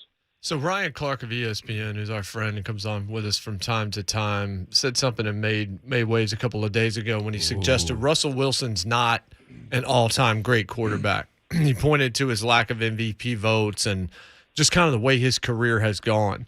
I can understand the argument. We haven't really had much time to delve into it on the show this week, but What do you think of that assessment, where Russell Wilson is now and where he stands all time? Because as you start to get older and older, we start thinking about legacy. Yeah, I mean, if Ryan Clark's saying like he's not a top 10 all-time quarterback or top 15 or whatever, I mean, I think that's probably fair. Yeah. I think the MVP, I don't mind the argument from Ryan Clark. I think using MVP votes as part of the argument, though, is a bad argument. I think that's because there's just a failure in the NFL's process. They give 50 people votes, and you get one vote per year. And, it's not like in baseball where you pick a top 10 and you rank, you get certain points for first, second, third, fourth. So MVP votes, I think, is a stupid way to evaluate it. I think if you really wanted to say, hey, Russell Wilson went out there and won a Super Bowl and then just missed winning a second one in seasons where their defense was the key, right? Like their defense was historically good, and Russ was good. He was very good, but also a part of this historically great team. And then when the team got turned over to Russell Wilson, because Tom Brady had this similar path, right? Early Tom Brady, you could say, hey, the defense was great. Yeah, he won some games, but at some point the Patriots turned the team over to Tom Brady. At some point the Steelers turned the team over to Big Ben, and they still won at an extremely high level. And you could say that Russ hasn't had that point where the team got turned over to him, and he was able to carry them, right? So I think that would be the fair assessment of Russ. We're 2 years removed, though, from he should have had MVP votes. He should have had MVP votes the same year Lamar did. And Russ, I think, was a top 3 quarterback for about a year and a half, but he hasn't been able to sustain it. So I think it's fair to say, okay, yeah, there's something a little bit missing there when you put him in the all-time greats, but I also think he's still one of the best quarterbacks in the league right now as well. So does being one of the best put you in the MVP level? Because, again, there's a lot of judgment when it comes down to this day and age with these quarterback and the quarterback play. Is he Hall of Fame? That's the biggest question you're going to ask is he Hall of Fame, or did he get what they like to say carried, Steve? You're talking about Russ? I think I think he's a Hall of Famer. Absolutely. I think when you're looking at the Hall of Fame, for me, it's always looking back in this particular era, or in your era, are you top 5? Are you top 8 at your position? I think this era was a pretty distinct top 8 or so with quarterbacks, with Brady, Brees, Manning, and Aaron Rodgers being the top echelon. I think Russ, Big Ben, Matt Ryan, those guys are in that second tier of top 8 quarterbacks or top 9, 10 quarterbacks in their era. So I think, yeah, Russell Wilson, absolutely. At the end of the day, he'll have the numbers. He'll have at least a Super Bowl, and he'll be fine, I think, as far as Hall of Fame discussion goes, for sure. Just one off question real quick. I know you're a former baseball player. MLB getting rid of the steroid policy. Barry should get in? Well, no, he can't get in. Now, why now because you have knowledge in that area? Yeah, I'm back and forth on it because Doug Glanville had a really good write-up about it. He actually played in the steroid era and was talking about how as a player you look around and it's like, man, I'm competing against all these guys who are cheating and I'm trying to do it the right way. Me personally, that was me, right? I was looking around and not taking shortcuts but doing everything I could. At the same time, watching Barry Bonds play baseball was insane, right? I mean, they never threw him a strike, but when they did, he hit it out. I mean, he would see 5 strikes a week and hit, 3 or 4 bombs. It was insane. The actual on-field execution of Barry Bonds and Roger Clemens and some of those guys. So I'm back and forth on it. I'm torn. I would probably lean toward putting them all in. But I get the arguments both ways, especially for players in that era that had to deal with it, that had to had their career altered by guys who were clearly either caught or doing stuff that they shouldn't have been doing. The other part too, like I'm from Boston. I love David Ortiz, but I mean he's as guilty as Barry Bonds, right? And so if it becomes a popularity contest, like the media loves David, they don't love Barry Bonds, then I think we're doing a disservice to the Hall of Fame as well. So NFL honors are tonight. Your vote for MVP, your vote for Coach of the Year. MVP, I wrote a big article on why Tom Brady was the MVP this past year. Aaron Rodgers has him in some efficiency stats, but I think Brady had more on his plate. He brought more value to the table, which I believe that's what the MVP is trying to figure out. And Brady was number one, and we do have a wins above replacement, WAR metric. Yeah. Brady was by far the top quarterback, the top player in the NFL. So I think Brady should be MVP. My coach of the year was Vrabel. I think the Titans getting that number one seed was incredible. Given all the turnover, given that the season just didn't go as expected, their stars weren't even there, and they found a way. And I think Vrabel continues to show that he's a guy very Mike Tomlin-esque. I think that is going to maximize what the roster that he has, find ways to win games, win them ugly, win them pretty, doesn't matter. And I think Vrabel just did a fantastic job keeping the Titans together this year. Who wins the game Sunday? My brain says the Rams, but when I drive through the Queen City over here in Cincinnati and it's all lit up orange and everything, my heart's saying Bengals, that they're gonna pull it off. The little Joe Burrow fourth quarter magic. So the analyst in me says the Rams, but I'll go with our hometown Cincinnati Bengals pulling it off this weekend. Are you a drums or flats guy as it relates to the chicken wing? I do not discriminate. I'll eat both of them. That's what Mike Tenier said. You analytics guys. Why do you need to choose? More wings are better, I'll tell you that. I agree with that. That's really the right answer. I get it, but it's just like, hey, pick one. You know what I'm saying? Like, pick one, Steve. Like, you chose Cincinnati. Why do I have to pick one? Because there might be one of another than the other side. That's all I'm saying, Steve. It's like, hey, come on, man, don't be that guy. But it's like a wing by wing basis. If you get that too big, oversized drum, I probably don't want to go that route. Yeah. But the smaller drums are good. You know what I mean? So it's not an either or. It depends on the size of the wing too. Yes, it does. A lot of nuance here. Gonna grow up at one time. we will grow up, man. You heard about wins above replacement, not wings above replacement. Yeah. More wings are better. They're more valuable. That's the analytics assessment. Thanks, Steve. We appreciate it, brother. Appreciate it. All right, thank you guys. Yeah. Wait a minute. What's wrong with the oversized wing? I'm gonna be real. What's the problem with it throws me off. It makes me feel like that bird been on You're the yard. gonna turn down the oversized wing? Yeah, man. I feel like that bird's been. It's got to be fried like hard. Now if there are spots where you think, oh well, it's bigger. It's definitely going to be better off the shelf, and it never is. No. I've gone to some places. Small batches of pour over are always better than large drum batches. is if you make large batches, yeah, it's very hard to get your ratios right. You have to grind coarser. There's a lot of different things that go into it. Aaron Rodgers. Shafe, I'm not with you on that. I usually ride with you on a lot of stuff. I'm not riding on the big drum. Like that's a chicken drum. So I'm going to read this article from Thrillist when we come back, where they talk to all these people, and we're gonna get the case for flats and the case for drums. Oh my God! When we come back, JMart and Ramon, 104.5 The Zone.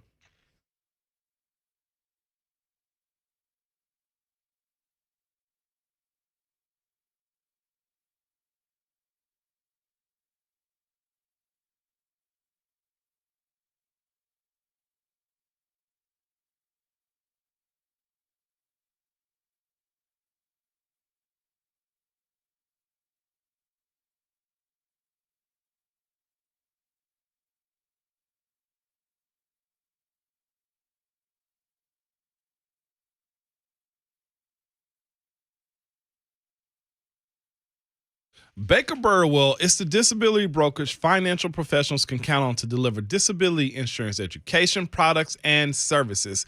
If I ask you, what is your most valuable asset? Most of the time, you're going to tell me, man, it's my home. But you think again, it is your income, because that helps pay for your most valuable asset.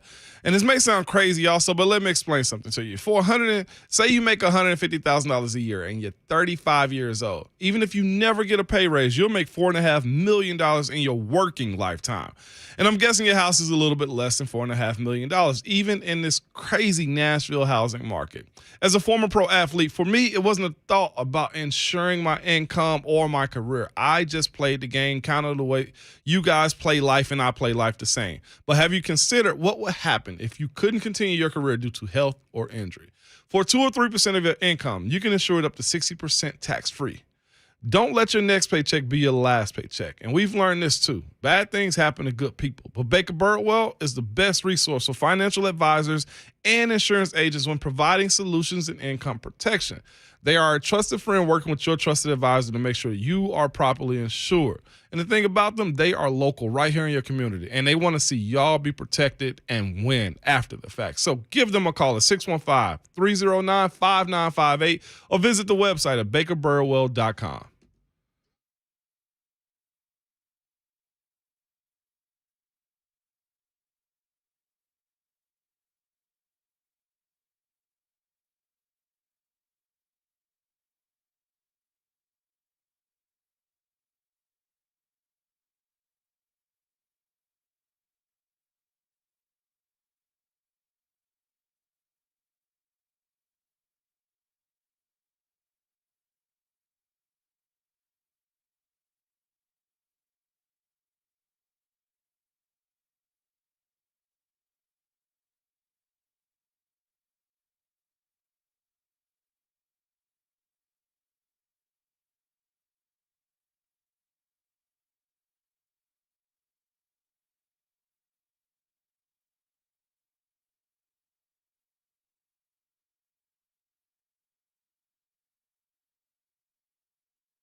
If you've got a circle, it's going round and round. That means your internet's off. Or you need to update your app or something. We got somebody in the chat who, I mean, I've seen him in there before, who's like, you guys can't handle feedback or critique. My stream's not working. I wonder why my stream's not working. I'm not going to look at a circle. I'll see you guys. And it's like, all right, man, we don't control your stream. None. Go see a urologist, man. We literally don't control your stream. Like, we have nothing to do with any of that. I have a clue. Everybody else is fine in there. Like, restart your computer. It probably needs an update for real. Unplug it. Blow in it. Blowing it like a Nintendo cartridge. I have a clue. Go all Lance Stevenson on LeBron. Yeah. We don't have That was good. any control over your stream. The tube. We is can't you. block you from seeing it or anything else, and we certainly can't affect your connection. Nah. Maybe spring $10 more so that you can stay online. Cousin Andrew, cousin Hightower told him, sucks to suck. Bye, Felicia. I just don't get it. Upgrade from Netscape, y'all. Netgear. Yeah, my guy said phone and TV is good. We're out here, man. We're in these streets, man. We're having a beef about wings. Having a beef about chicken. Okay, that's just stupid. Yeah. Stupid is That's as just stupid does. You need Yeah. you need to stop. I'm just dropping all kind of gems today, man. Jim Halpert. Love that song, by the way. Jimmy Johnson came out and said Mike McCarthy's still the coach in Dallas because Jerry won't admit he's wrong and doesn't like to. That's the only reason. Well, that's good. That's a good franchise. Thanks, Jimmy. Be a fan of. Good stuff. Yeah. Hey, all I'm telling you is, it's probably some truth to that, being real. Jimmy Johnson still got that beef on his head from where Jerry fired him. It's all good. Never let it go. Motivates you. Motivated me. It's all right. Kept a chip on my shoulder. But why would you care now? It was like 30 years ago. Nothing else going on. Never forget, Shave. And he won Super Bowl. Got people I'm still mad at from my childhood. I'm kidding. I usually let it go pretty quick, but if I'm not talking to you, it's probably because I don't like you anymore. Cool. Beefing about chicken. I'll notice if I don't get a text for about 3 days. I'm like, well, I'm on out. That's how I ice a person, man. That's me. Like, dog, I gave you chance after chance. You're good now. Y'all petty as hell. Yeah, for real. Those are my methods, but hey, I'm not you and you are not me, obviously. Flats, drums. Yeah. It's drums. I'll tell you this article, I'll tell you the conclusion, and then we'll get into the nitty-gritty of it to open the 8 o'clock hour, and then Kelvin Beachum will join us. Flats win. This is stupid. And then we'll get into why when we come back. Stupid. At the end of this highly scientific, definitely conclusive study, flats win by the skin of their wings. Oh, I hate it here. See, that part right there is what discounts the whole article to me. We're not going to do dad jokes about something serious like that. Yeah, Shafe. Now, there's some interesting arguments for flats. It's the worst. Where, like, you can skip it off a lake? I do. One thing I did not notice is or did not know is that a lot of, like, wing people call them skateboards. What? Call flats skateboards. That's actually a cool name. I'm going to be real. I'd call them skateboards. I also call them skippers. Call you a skipper. Come back out of the break, and we'll dive into various owners of various places, especially a lot of them in Buffalo and wings competitions, and why flats wins. But there's cases for both, and we're just going to upset people. It's JMart and Ramon, 104.5 The Zone.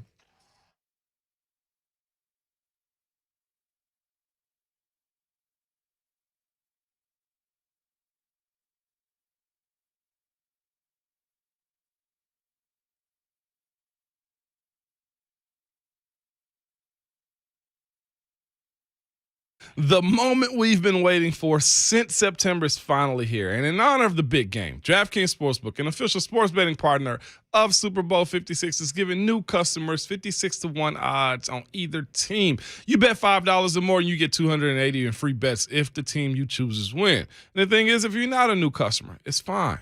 Bet on Super Bowl 56 props instead. DraftKings Sportsbook offer a wide range of props throughout the big game. Take your shot at winning cash by predicting props like if a non-quarterback throws a pass, the national anthem, fourth down conversions, total yardage, and so much more. Download the DraftKings Sportsbook app and use promo code WGFX and get 56-1 odds on either team. If you bet just $5 or more, and you can get $280 in free bets if your team wins. But that's promo code WGFX at DraftKings Sportsbook, an official sports betting partner of Super Bowl 56. And you must be 21 years or older and present in Tennessee to bet. Restrictions apply. See DraftKings.com/sportsbooks for details. And if you're someone you know has a gambling problem and wants help, call or text the Tennessee Red Line at 1-800-889-9789.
8:02, good morning. I'm Jonathan Schaefer. Basket Vols with their 6th consecutive conference win last night. Number 19 Tennessee defeated Mississippi State 72-63. Kennedy Chandler and Josiah Jordan James each had 18 points to lead the Vols. Tennessee outscored the Bulldogs 11-2 in the final 3 minutes to get the win. Vols will host Vandy coming up Saturday. 5 o'clock tip, 4:30 pregame, courtesy of the Vol Network right here on The Zone. Got a really good mid-major game coming up tonight. Morehead State at Belmont, 7 o'clock tip. Morehead State in second place, Belmont in third in the OVC. Women's hoops, Missouri at number 13, Tennessee, 5:30 tip. Vandy at Texas A&M, a 7 o'clock tip. Predators lost to the Dallas Stars 4-3 yesterday. They will host the Jets on Saturday night. Memphis at Detroit in the NBA, 6 o'clock tip for that. Memphis has won 6 of its last 7. They are doing really well. Through tomorrow, the Buck Rising Show in 3HL live from Radio Row in Los Angeles, thanks to Ferguson HVAC, Two Rivers Ford, and a Moment's Peace Salon and Day Spa. For all your foundation repair and waterproofing needs, visit USSTN.com. Breaking news at once. On over the Titans and the Vols, this is 104.5, The Zone.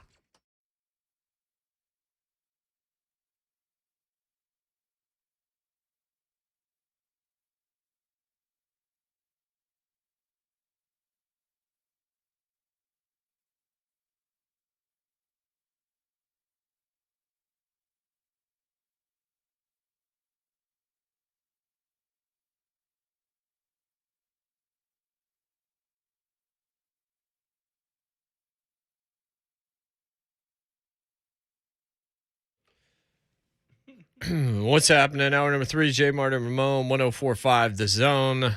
Powered by All Four Seasons Garage Doors in Nashville. I used them about a month and a half ago now. Really good decision by me. You should hit them up, allfourseasonsgarages.com. Be a good decision for you. Tell them the LiftMaster that you heard me run off at the mouth endlessly about is the one you want. You will not be disappointed. 615-737-1045. This show's been off the rails since about 5:59. It was off the rails before we came on air. It really was. And I love it. So let's go to Gerardo on line 1, who's called us back. Gerardo? Hey, no, the fact that it goes off the rails, that's what makes this show the show, man. I'm not telling this to gas y'all up, but okay, over here we got our local Cowboys radio station in the mornings, and a lot of my coworkers, that's what they listen to. Well, just to let y'all know, I put y'all on to 2 of my coworkers, and they're probably the biggest Cowboys fans I know, and they are literally listening to you guys right now. I know that they're on a route, and they say, "Hey, bro, I'm glad you put me on to this show because it's hilarious." Even though they're not Titans fans, they don't care about Nashville sports. They listen to you guys, so just quick shout out to them, boys. Appreciate you for plugging us, man. Yeah, of course, man. I like I said, I'm not gassing y'all up. I'm just saying facts here, bro. But all right, so just a quick recap. Just like JMart said, it's been off the rails. But all right, for anybody that's missed the first 2 hours of the show, this is how it starts off, man. This is how you know it's Super Bowl week 2, by the way, because you guys got crap to talk about. You guys are reaching the atmosphere for any topic. But all right, man. So it starts off with early up. We're talking about JMart's work history, and of course, none of it's all little BS jobs. But hey, it's all love, brother. But talking about how he doesn't like to work with people's meats. He doesn't like to work with people's 2x4s, their wood. And then we talking about Moan teaching you the proper way to work your mouth around it. I mean, a wink. And then you guys, man, the fact that Schaefer, you are a golden producer, bro, because it's the stitches of this dang show. It's the little details that go unseen that make this show so golden. No pun intended. The best producer in the world. Yeah. Hold on. You guys were talking about homeboy that was complaining about his stream, and then it was such an underrated little slight joke from the background. You just hear Schaefer say, "Man, you got to see urologist for that." Bro, I was rolling, man. I'm telling you, man, this show is off the rails, but that's what makes this show so freaking amazing, man. I've seen it, that well deserved with the Buck getting his recognition for his stuff, and then Blade and Mickey. But man, you guys are on the trajectory for real, man. You guys are. I love this show, guys. I told y'all this in the past, but it makes my morning. So, like I said, I put y'all on the 2 Cowboys over here, and just spreading the positivity over here, brother. But yeah, anybody that missed the 2 hours of the show, Don't do that again, because this thing is off the rails from the get-go, buddy. Especially when it's Super Bowl week, because like I said, y'all are reaching, brother. But that's the best thing. Intention. That's what we wanted to do. Appreciate you, Gerardo. Best thing, Gerardo. Heck yeah. What I'm not gonna deal with though in the zone chat, we're talking about Super Bowl food almost, but don't slander blue cheese, okay? I hate blue cheese. Buffalo even though wings you made it pretty blue, well last year. Do you see what I'm saying? Like, don't slander blue cheese, all right? I'm just not a real big fan of blue cheese. Blue cheese crumble on a steak. Yeah, that's what you made. And I thought you did. I thought it was good. I'm still not a huge You blue not cheese fan. I feel you, and it's not for everybody. You got to have a palate for it, okay?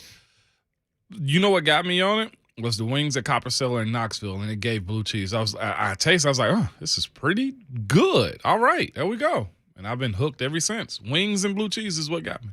Ever since Teresa Bellissimo created the buffalo chicken wing at Anchor Bar in 1964, one great question has kept a tight-knit community of wing lovers divided. Which piece is better, the drumstick or the flat?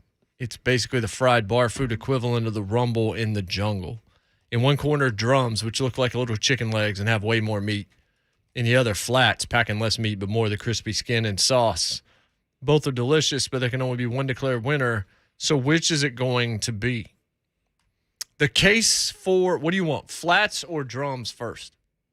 Which commentary from various wing champions and all that kind of stuff? Give me flats first. That's the loser I want. Joey Chestnut. I prefer two bone wings. They have less cartilage. I can get the meat off easier. Joey, hope you never do another food competition again. Matt Corona, co-owner of Bonehead's Wing Bar. Both two stores, one in Rhode Island, one in Massachusetts. For me, it's the flat. Skilled wing nuts, or boneheads as we prefer to call them, can easily pop out the two bones and you're left with a cartilage-free, delicious bite. For me, there's too much going on with the drums. I'll never understand people who can suck that bone clean in one bite. Phrasing. They must know us that we were going to use that right there. I did not pre-read that. Oh, my gosh. In one bite without flinching at the rubbery cartilage. You know, though, I will give this. To break the bone from the flats and push the meat down, pause, and eat it that way. Do that with the tongue? I'll fight you in this show. I swear I'll squirt friggin' hand sanitizer in your eyes. I had a flat like 2 days ago. That's why I did. Did you? A flat. I promise you. You said squirt, and you're talking about him saying flat? A flat. Anyway, Emily Morrow, co-owner and director of storytelling at Step Out Buffalo. I personally am a flats-only kind of girl. Bet you are. The reason for my flat obsession, more surface area for a nice long piece of crispy skin. Dip it meaty side down in some blue cheese that's been poured onto your plate. Everybody knows you can't dip a flat into the blue cheese cup. And you have yourself the perfect ratio of skin to meat to sauce to blue cheese. 2 wings, 1 cup. Mm-hmm. Clark Crook, owner of Bar Bill in Buffalo. At Bar Bill, we don't play favorites, which is why our standard serving consists of 5 of each. However, since we've been offering all flats or all drums as an option, all flats has outsold drums 3-1. Why? Combination of things. Some find them easier to dip. Some find the meat can be a bit on the tender side compared to a drum. So are they moist? Probably, because they've got more sauce. Hates that word. Yeah, I do too. I said it. Oh, you ate that word? It was actually a Wordle. It was a Wordle a few weeks ago. Was it?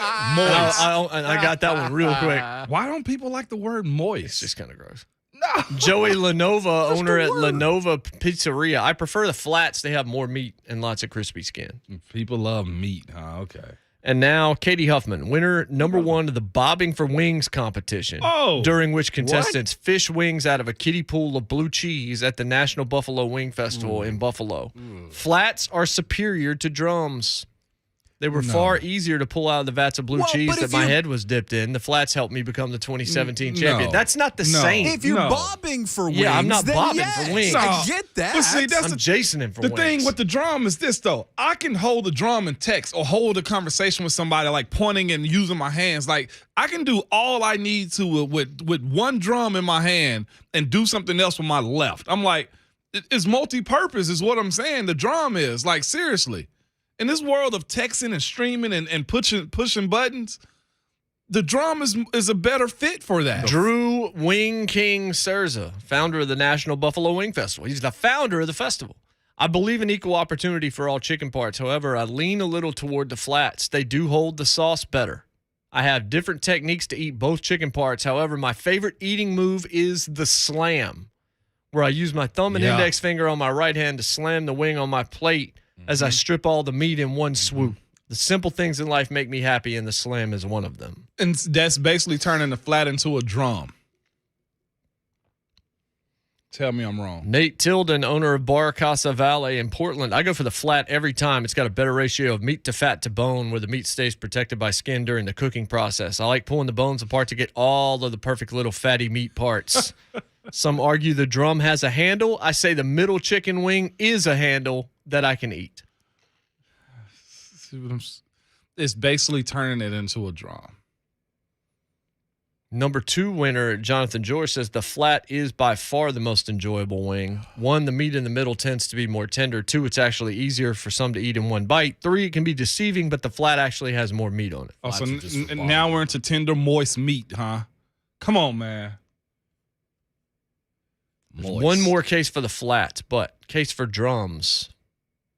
Chuck Cluckhone, co-owner of Step Out Buffalo. Like the way he Cluck. Yeah. Yeah. There's 2 people with Cluck in their name in this, which is whatever. Drums are best, obviously, because they fit better in the blue cheese cup, and you can eat them with one hand while holding your beer. See? Come on now. Brent Doby, general manager of the Tavern in Austin, Texas. For me, it's definitely the drum, I think, because it's more of a southern thing with the fried dark meat chicken legs. Come on. Plus, they're not a pain in the ass to pick apart like the flats. See what I'm saying? One hand. Matt Anderson, bar manager at Tanaka-san in Seattle. When people eat wings, they're a vehicle for skin and flavor. For me, it's the drums all the way. Every single bite is flavorful, and the drums deliver a better ratio of fat, crispy skin, and tender meat in each I'm going to mouthful. Seattle in 2 weeks. What's the name of that place? That place is called Tanaka-san. Okay. All right. Check it out. Tanaka-san. James Cesar, GM of the original Anchor Bar, which is where the Buffalo Wing originated. I went there before. I'm a huge fan of the drum. I'm 6'6", 280, and I like the meatiness and taste of the drum. The flat is harder to work with. Thank you. Because you got to basically turn a flat into a drum to actually enjoy it. Donnie Burtless, founder of Buffalo Eats, which is a food blog. Yeah. Personally, I'm a drum guy all day. It's easier to eat. I think there's way more meat on the bone. You get a real good big bite of crispy skin and juicy meat usually.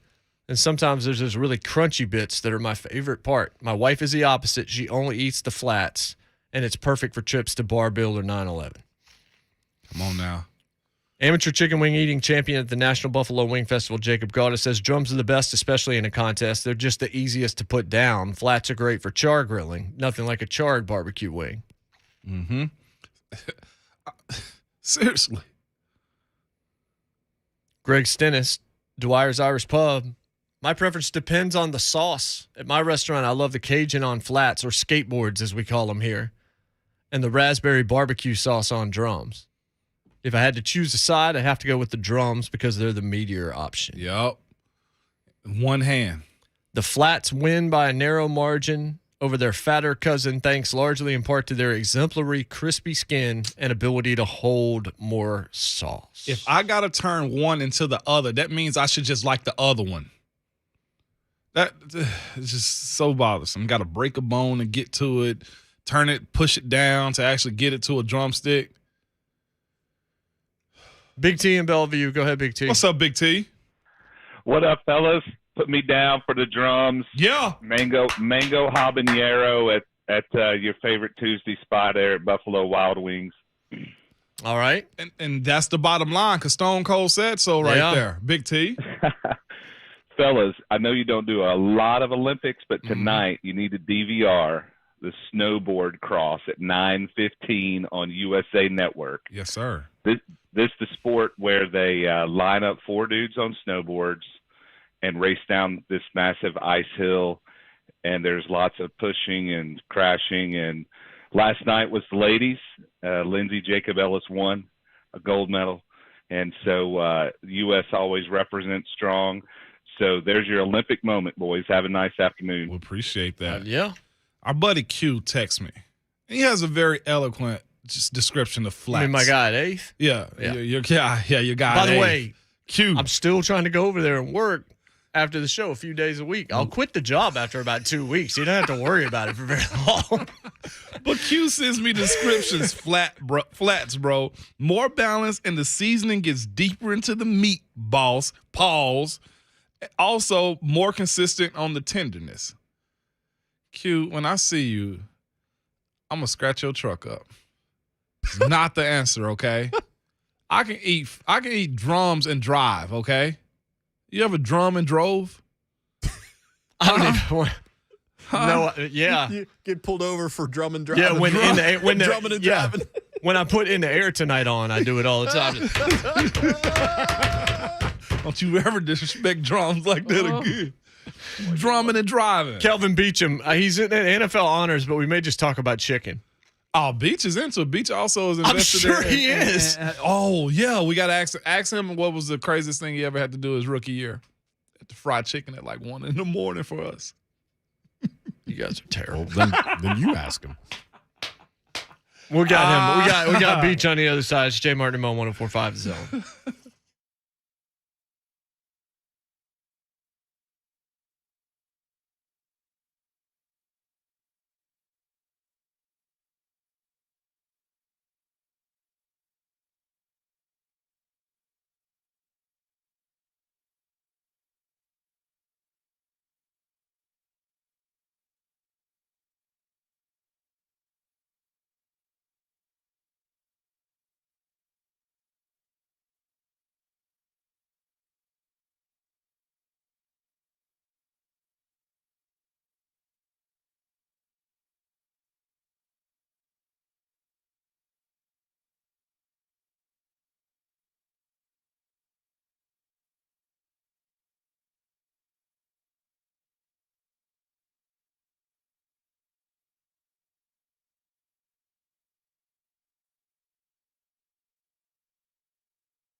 Welcome back. JMart and Ramon, 104.5 The Zone.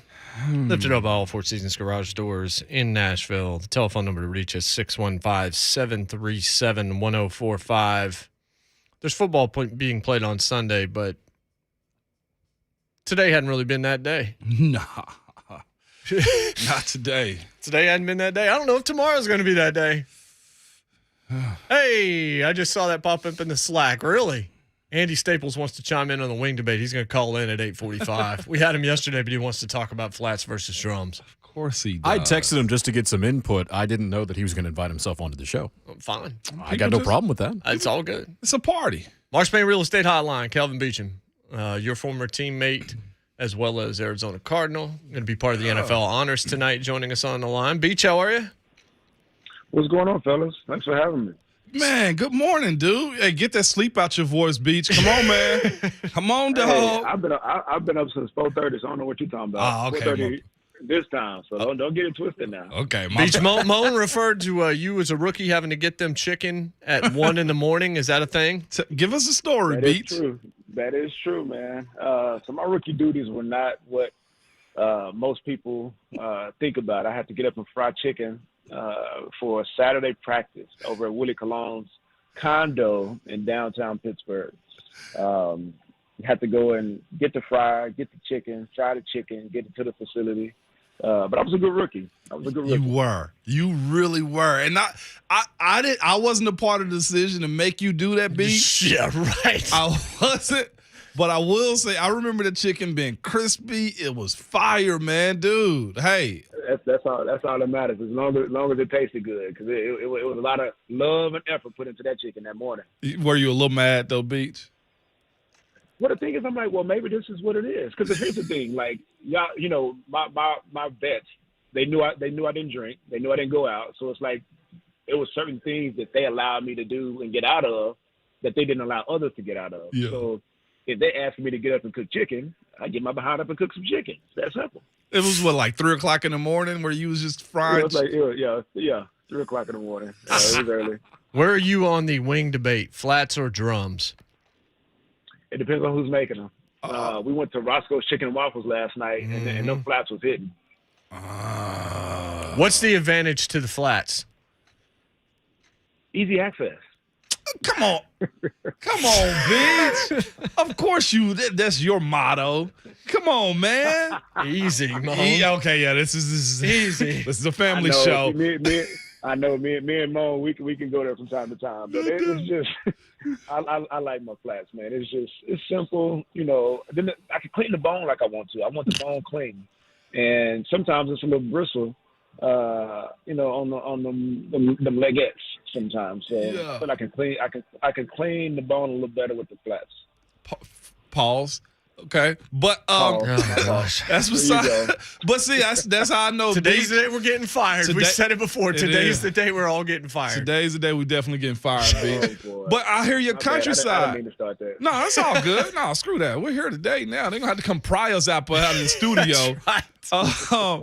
But Beach, I can hear your countryside coming out though, because there's one thing you cannot do with the wing though, is disrespect it and leave meat on the bone. Have you ever just watched something? No. You know what I'm saying? Like, I hear your granddad probably say, "Boy, you better go eat the rest of that." And you're looking at it like, "What's the rest of it?" And granddad and eat that bristle. Yeah, there we go. You better eat the bristle.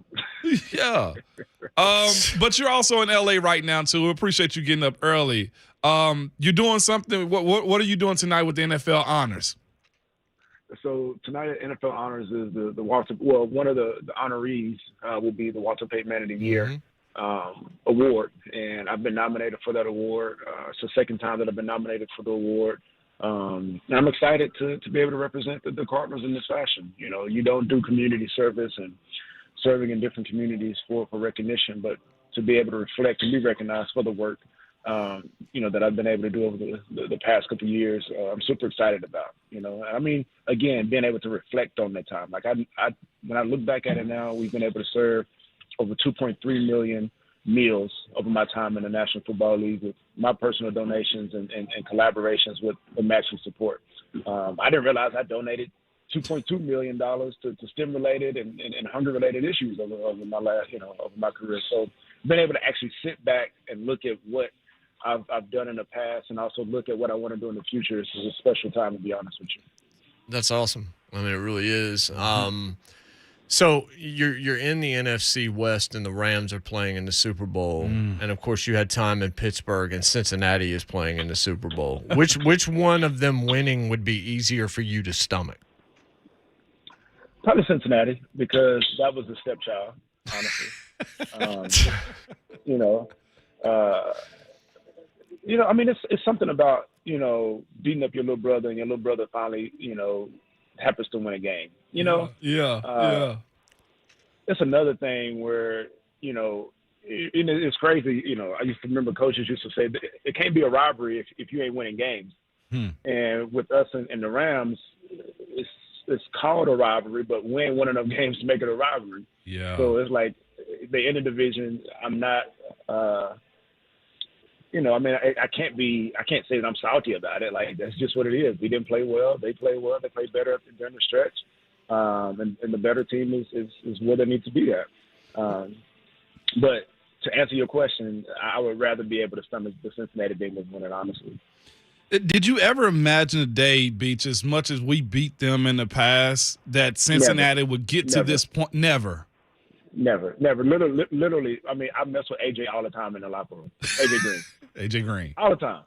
All the time. Like, man, you remember in 14 when y'all had us and we found a way to get y'all? Oh, you remember in 13 when y'all came to our house? Oh, you remember that playoff game? Like, yeah. I'm like all the time. All the time. I mean, I think I lost to Cincy when I was in Pittsburgh one time, and that was my rookie year. When they came to Pittsburgh late in the year and beat us, and that ended up, I won't say knocked us out the playoffs, but it made it really hard for us to make the playoffs in 2012, and we ended up not making it. But I think that's the only time that I remember losing to them, honestly. Yeah, that's just they got a good thing going. You just got to tip your hat to them. But for you guys, tip your hat, without question. No doubt. But for you guys in Arizona, man, you guys had a real hot streak this year too, and I think you know that to be true too. The season is full of hot streaks. You go up, you go down. You start fast, you start slow, and you want to be in that show at the end of the year, man. And there's only two that actually do it. What was this journey like for y'all, man? Watching Kyler, getting AJ Green, getting JJ Watt. Watching Nook Hopkins do his thing, and your offensive line came together in the way I thought, you needed to this year, considering you had James Conner also as a Pro Bowler after, having a down couple of years in Pittsburgh. Right. I think it was huge to be able to put it all together and have those hot streaks. But better than anybody, it's not about how you start, it's about how you finish. And in this league, it's about getting hot during December and staying hot during December and January. And, even with all the star power that we had, even with all the great things that happened for the organization, we weren't able to close it out like we needed to. And I think that's the hardest thing about it all is we just weren't able to close it out like we wanted to. And it's a sour feeling, being in the off season, even being here in LA, I got to go back to this stadium where I won a game and lost a game, and the game that I lost was the most important game. So it's one of those things that weighs on you. Yeah, for sure. Which one of the two teams do you think has a more interesting kind of pathway and story? Is it this super young Bengals team that came out of nowhere, or is it the Rams that went full-on mercenary, brought in a quarterback, and paid a bunch of other guys to come out and try to form a Voltron and win? Which one's more interesting? I like the young, you building it. I'm not gonna. I don't want to say it. I don't want to sound egotistic in how I say this, but they built it the right way. They built it from the ground up.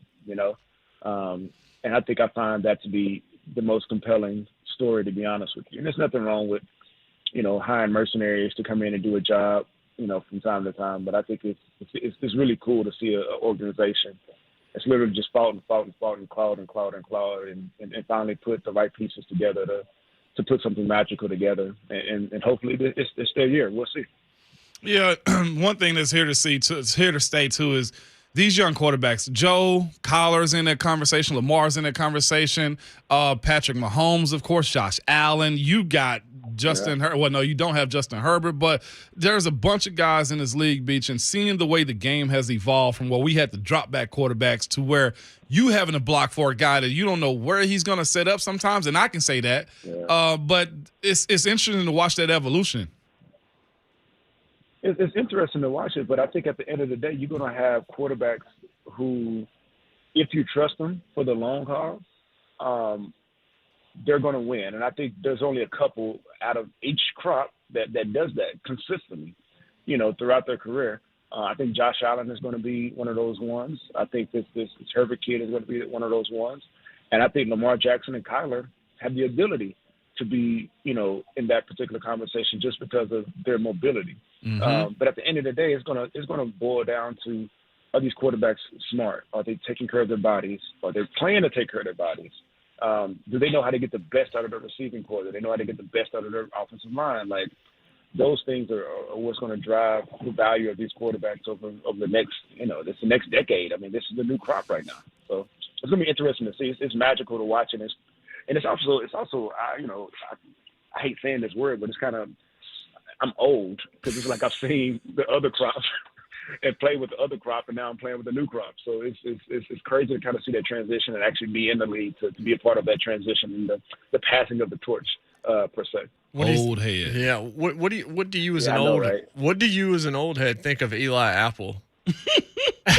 Just how often he has been speaking over the last couple of weeks. To be honest with you, I don't know who he is. I'm not even gonna lie to you.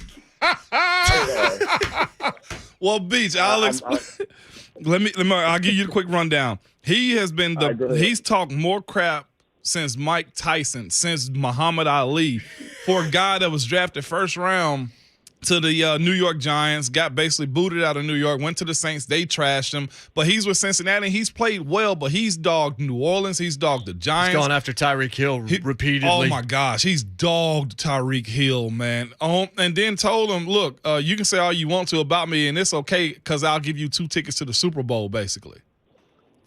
Ooh. Yeah. Well, I mean, the thing is you know how they start them first rounders are, man. You know how them pedigree, quote unquote pedigree individuals are.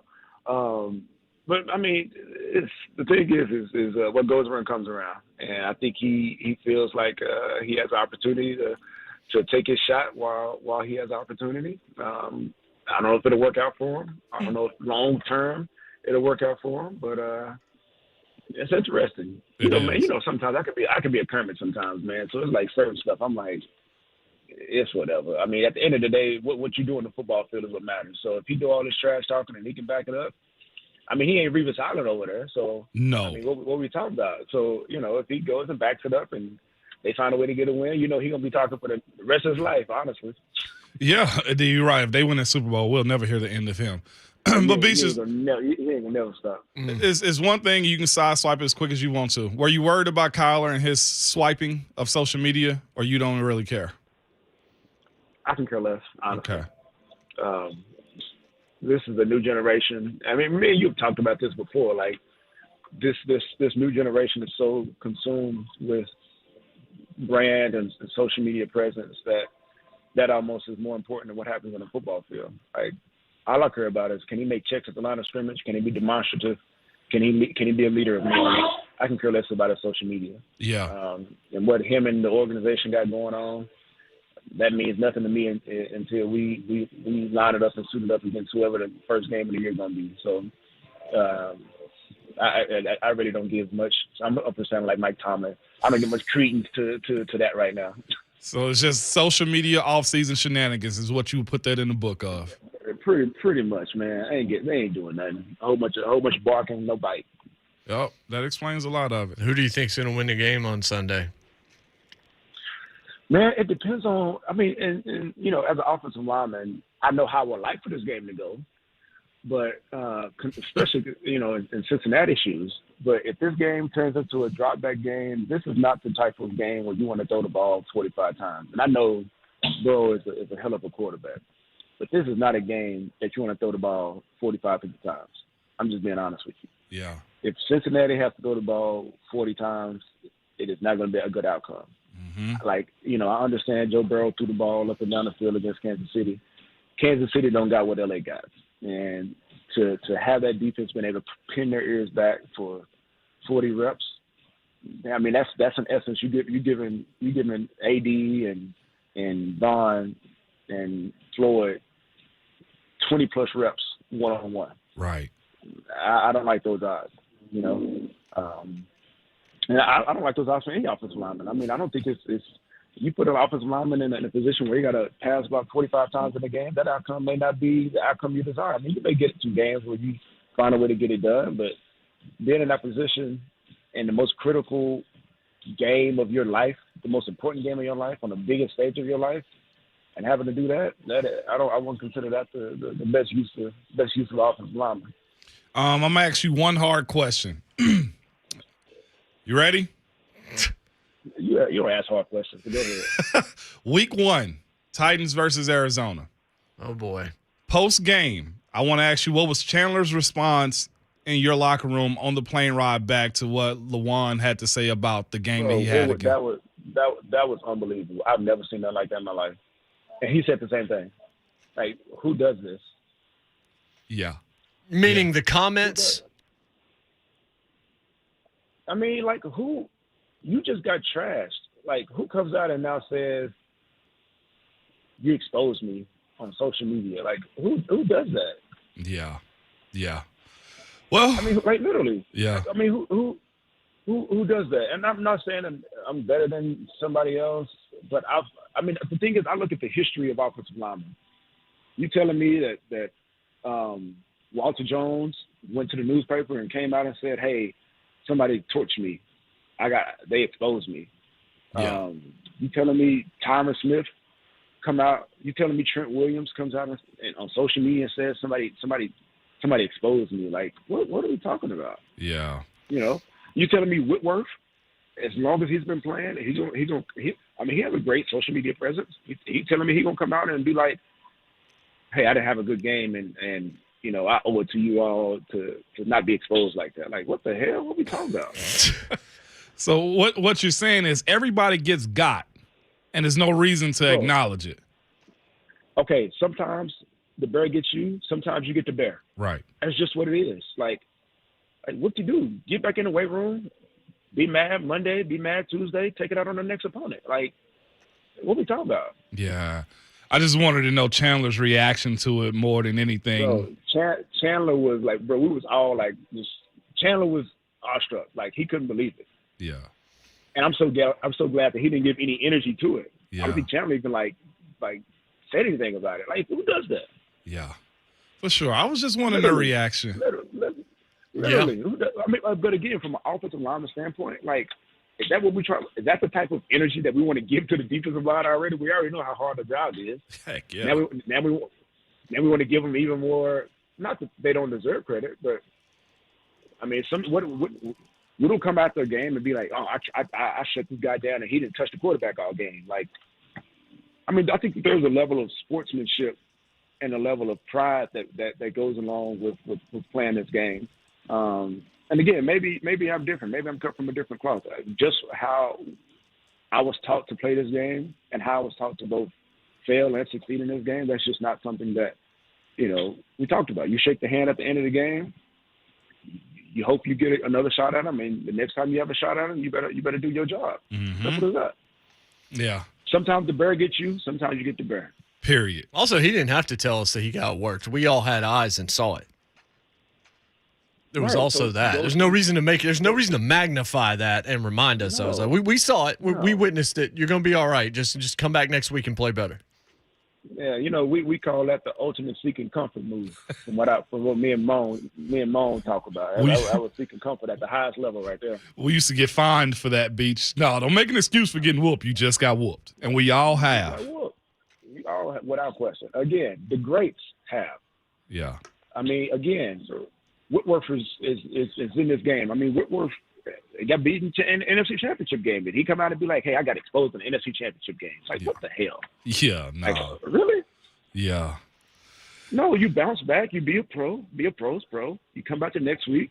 You work your tail off during the week, and you make sure it doesn't happen again. The thing is, in the league, in the National Football League, it's about not being an error repeater. Like, you can make mistakes, or you can get beaten in this league, and you're going to get beaten in this league. The question is, how do you make sure that doesn't happen to you the following week? Right. How do you make sure that's not a trend over, like, a number of weeks? Because if it's a trend over a number of weeks, you know, team got to make some changes. Mm-hmm. Oh, no doubt, Beach. Good stuff, Beach. We appreciate the time, brother. Good luck to you tonight. We'll be rooting for it. And I'll be checking it out tonight. I never usually check out the Honors Award, but I'm going to be looking for my guy tonight, man. Man, you know they have me in the back somewhere. Cooking chicken. Appreciate you. Thank you. Exactly. Yeah, have a good one. Yeah. You too. Beach is going to be a seat filler. Yeah, no doubt about it. Andy Staples is going to talk about wings when we come back. We're going to be late getting to the fourth hour. I can already tell you that, and I don't care. It's JMart and Ramon, 104.5 The Zone.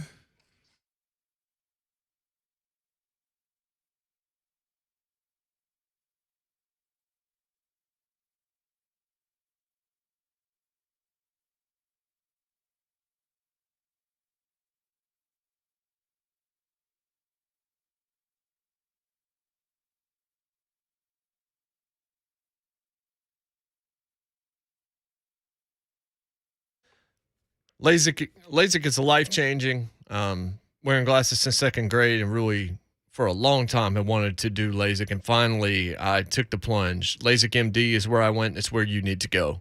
The way that they've treated me throughout this process, and I had to have a little bit more of an advanced procedure due to just some extra issues with my left eye, and they're going to actually enhance it in a couple of weeks. And I'm just overjoyed with the choice that I made. LASIK MD, and I want you to go to LASIKMD.com and schedule yourself a free LASIK consultation, especially if you just want to knock the glasses off for a while. You've done it for a long time, and you've thought about this. It's safer than it's ever been.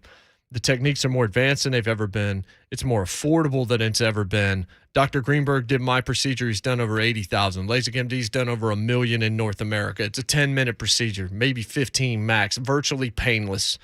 Next day, most people are ready to go. I want you to, again, find out if you're a candidate by getting yourself a free LASIK consultation at LASIKMD.com. They got a low price guarantee, which means if you can find it cheaper somewhere else, they're going to beat that price of the competitor, then take off an additional discount from the total cost of your procedure. It starts at $490 per eye.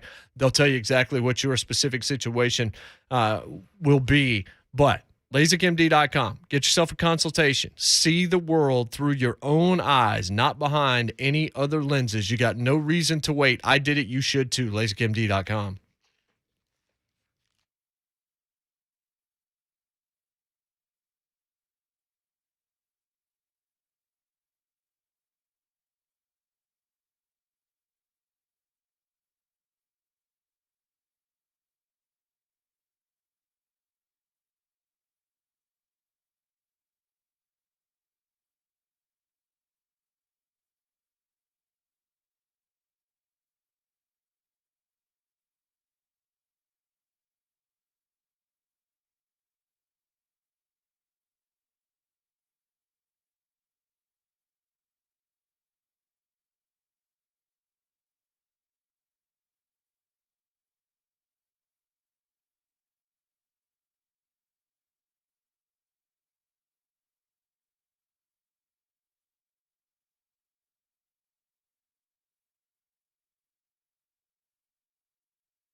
Well, Beastie Boys.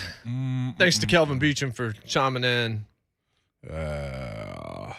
And he talked about the wing debate. The wing debate has just been a thing today. Flats or drums. I read that piece from Thrillist on the air where Flats won with a bunch of wing show owners and competitive eaters and all this other kind of stuff. Whatever. It has raised the ire of some of you. Whatever. Whenever we're talking about food, there's two guys we often go to. Yeah. One is Golick Jr. The other one is Andy Staples. So Schaefer just hits up Andy Staples just to get a comment. And Andy's like, oh, I'll call it. So now we have Andy Staples on the Mark Spain Real Estate Hotline. A day after having Andy Staples on the Mark Spain Real Estate Hotline yesterday. What's going on, Andy? What up? What's up, Andy? This is not really a debate, guys. It's not. You either like flats better and understand that flats are better, or you've never learned how to actually eat wings. Andy? Moan's angry.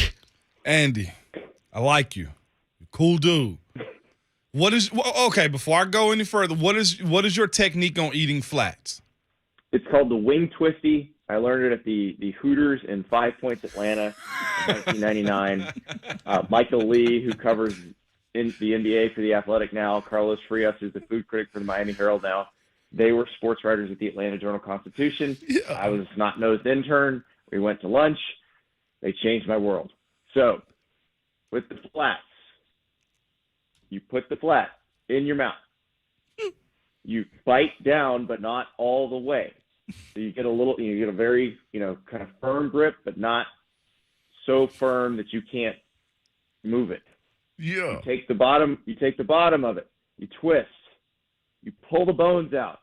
You are left with the entirety of the meat of the flat. The most satisfying bite in all of food. And we got to link up because I need to see this technique in person, but two, it's basically turning it into a drum. Like, that's basically what you're doing. And not only that, though, Andy, you're making a mess when you have flats, though. Like, with the drum, it's one-hand action only. I don't need two hands for a flat. I just gave you the technique to eat it with one hand. The drum, you can't do that with. You can't get all of that off because of the cartilage on top of the joint. I mean, we were you didn't know we were getting into chicken physiology here, but we're going to have to. Like, the flat, you don't have to worry about that cartilage. It just all comes off. So that's why. Okay. It's not close. Like this, I don't. Yeah, I haven't eaten wings with two hands since 1999. Yeah, pretty much, and it's cool, Andy. Like you're a very knowledgeable person, smart with a whole lot of history in the wing department, and that's okay to be wrong about that. But where you can't be wrong at is ranch or blue cheese. Neither. Extra celery, extra Amen. Carrot, and dip them in the sauce.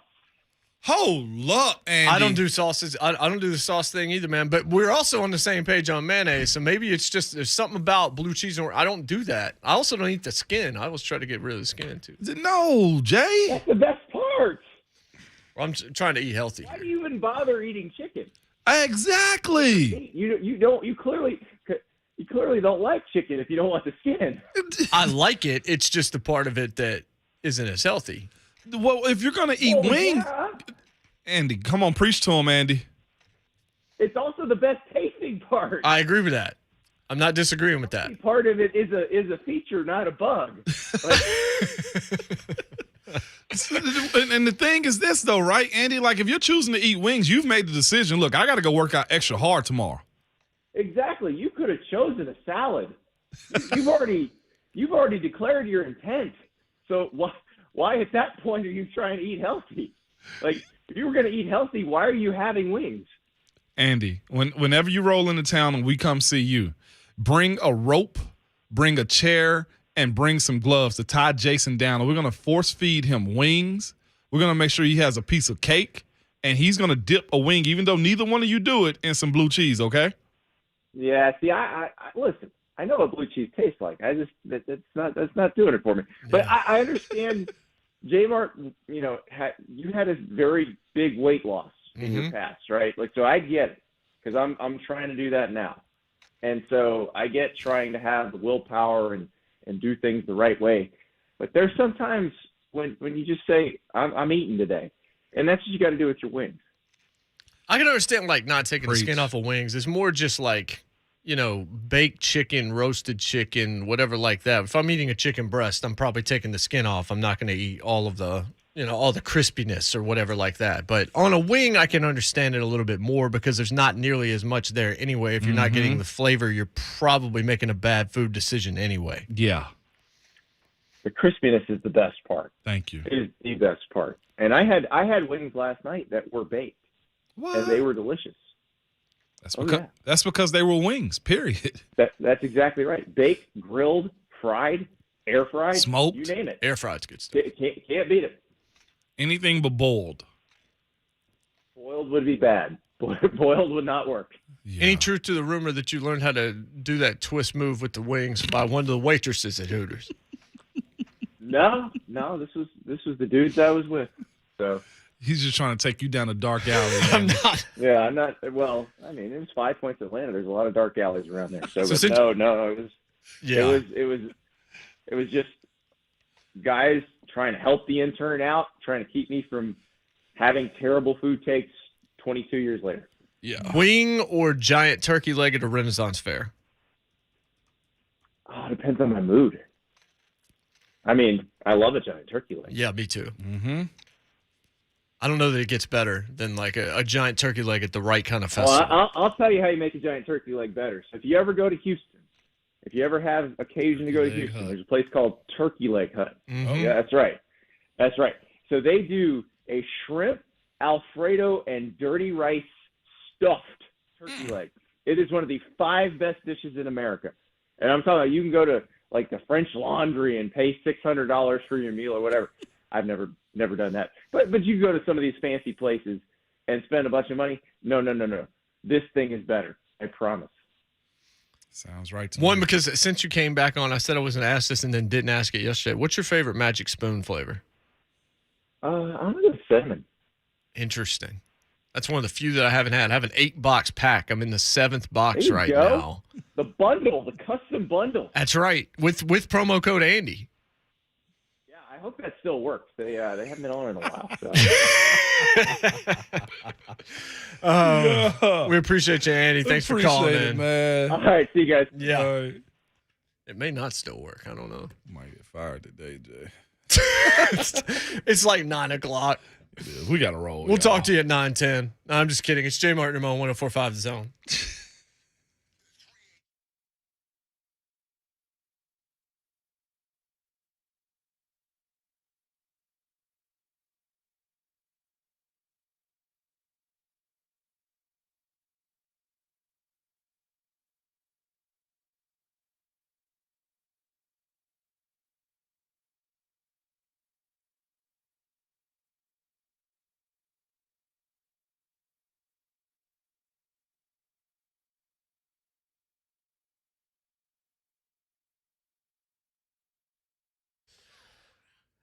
If you're a business owner or facility manager as you're trying to get reopened, and maybe you've already reopened, but you haven't looked over everything, it's more important than ever before to ensure your facility's ready to increase capacity and keep those doors open. You got to assess. That means you got to assess equipment, systems. You got to look at your indoor air quality. You got to look at cleaning procedures.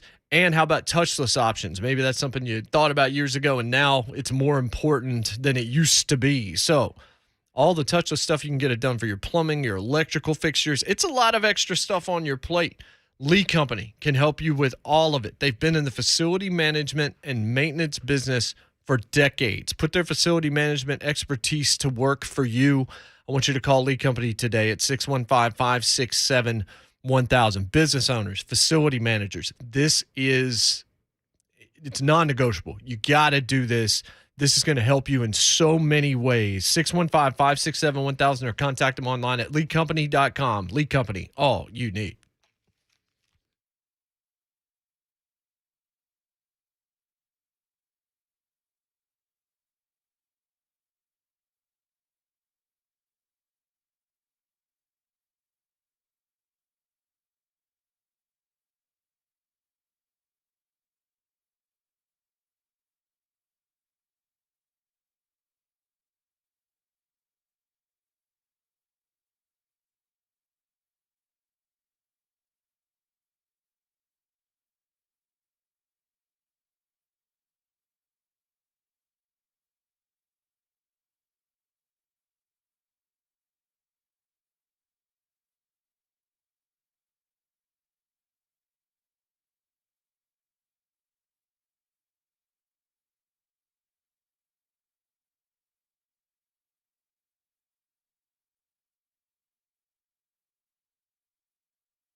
Good morning. I'm Jonathan Schaefer. Tennessee defeated Mississippi State yesterday, 72-63.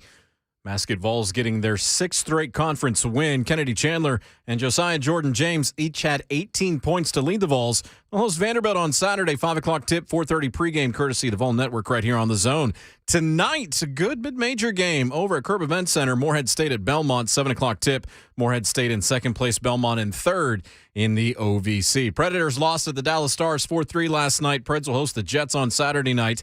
And Memphis at Detroit, 6 o'clock tip in the NBA. Memphis has won 6 of its last 7. Through tomorrow, the Buck Rising Show in 3HO live from Radio Row in Los Angeles. Thanks to Ferguson HVAC, Two Rivers Ford, and a Moment's Peace Salon and Day Spa. For all your foundation repair and waterproofing needs, visit USSTN.com. Breaking news at once on your home for the Titans and Vols. This is 104.5, The Zone.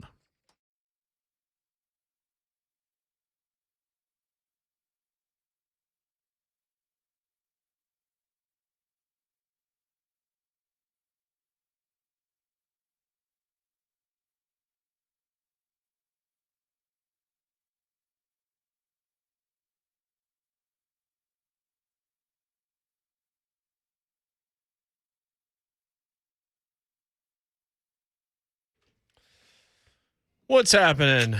4th hour hashtag fastest 4 hours in radio. 9:08, not 9:10. Close. Still dumb. 11-year NFL veteran Vol for life, Ramon Foster, Jonathan Schaefer. I'm Jason Martin. Today's show's been wild. It's been truly. Yeah. We got Coach Matt coming up in the next segment. The wing debate has been something else. Mm-hmm. Andy Staples just called in to talk about wings. Talk about stuffing turkey legs with shrimp and all sorts of nonsense. Learning proper flat technique at Hooters, which is kind of interesting that you learn anything about flats at Hooters. Yeah. I'm not going there. I've been far today already. Yes, you have. Yes, you have. I've been real. Yes, you have. I've been tapping that line, boy. Habitual line stepper. Habitual line stepper today.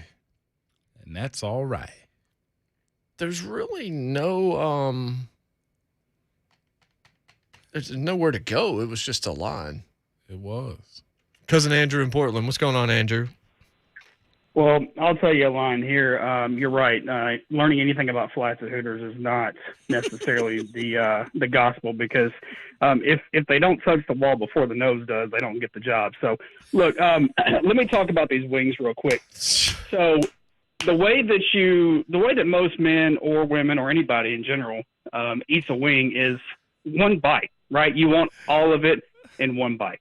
So, if we're looking at the drums, the big thing I've heard this morning is the gristle at the top, right? Yeah. You can't take all of the meat in without getting some of the gristle. So a trick to that is turning it upside down and putting the big part in your hand, right? And then putting it in your mouth, getting all the meat, but you still risk getting the gristle. So that's the problem with the drums. Now, the flats, sorry, Andy Staples, but your technique is wrong. You don't want to try to twist the bones, because what if you break one? It's happened and it's no fun. You don't want to break a bone in your mouth. So here's what you do. You put the whole, and it's one-handed too, Ramon. It's not a two-handed job. You put the whole flat in your mouth, and for the strong-tongued men out there, this is how it works. You push the meat that's in the middle of the bones out with your tongue, and then you pull, once you get that meat out of there, you pull that flat out of your mouth, sucking all that meat and that sauce back into your mouth so that you keep it all in there and you get one swell swoop, and there's no harm, no foul, no broken bones, no gristle. So the strong-jawed men, they prefer the drums. Strong-tongued men prefer the flats. Y'all have a good one. No meat left behind.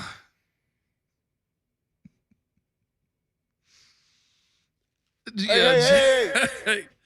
Go ahead and put in your walking papers, Jason. You just got back to work. You can't leave. You just got released from work. You're taking everything. Is that how it's working?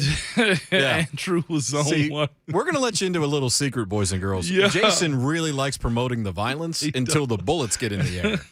And then he's like, "No, I'm out. I'm not going to do the show I anymore. told him, I'm out." I'm here for a good time, Shafe, and Right. just the listeners are too. By the way, I just literally watched him walk down the hall, and if you're looking right now on Zone TV, on the YouTubes, there's no one there at his position. Nobody's me and the Shafe show now. All right, so here's the most unpopular take, but it's a Talk take to that me. I'm going to stand with, Ramon, as we've got Coach Matt coming up here in about 10 minutes or so. 10 minutes. All right. People talk about flats and drums. Yeah. But what it really is. See, I learned this a couple of years ago, and people have come on board and they've agreed with me. I don't care if y'all call it chicken nuggets. Go with the boneless. Okay. This is where I lose my man card, and I know this. And Andy Staples told me during the break, he's like, we'll let the men talk about this debate. You're out. You can eat them with a fork.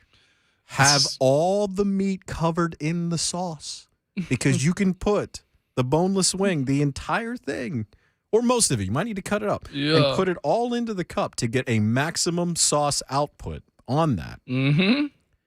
And you don't even have to have the wet wipes to clean your hands afterwards. So you're a fork wing eater. Fork boneless wing eater. If Fork- I'm eating wings, then I'm not using You're not fork using for the that. fork for that. No. Okay. I'm not doing that. I think if women use a fork, I get it with the nails and stuff like that. Especially if they're the acrylic nails. If I ever see a dude using the fork for some wings, we're no longer friends. So anymore. are boneless wings just glorified nuggets? They are. Okay. They are. Should we not just call them glorified nuggets then? Just call them nuggets. Boneless wings, but nuggets does Jay still Or are they gone. He chicken quit. tenders? He ain't Yeah, coming chicken back. tenders. Yeah, he quit. He's been threatening to quit for a year and a half.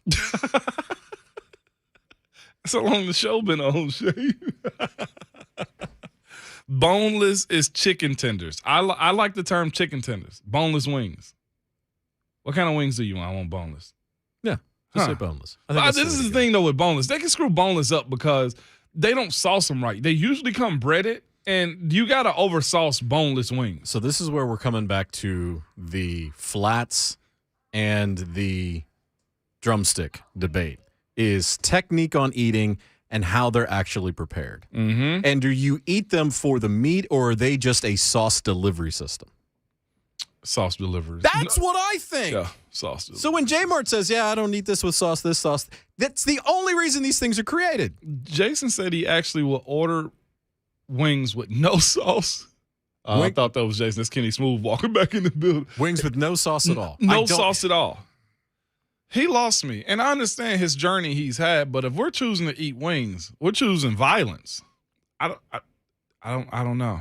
Another man who chooses violence, Coach Dave McGinnis of Titans Radio. He's coming up next after the break. It's JMart and Ramon, and we don't know where the hell JMart went. It's Schaefer with Ramon here on 104.5 The Zone.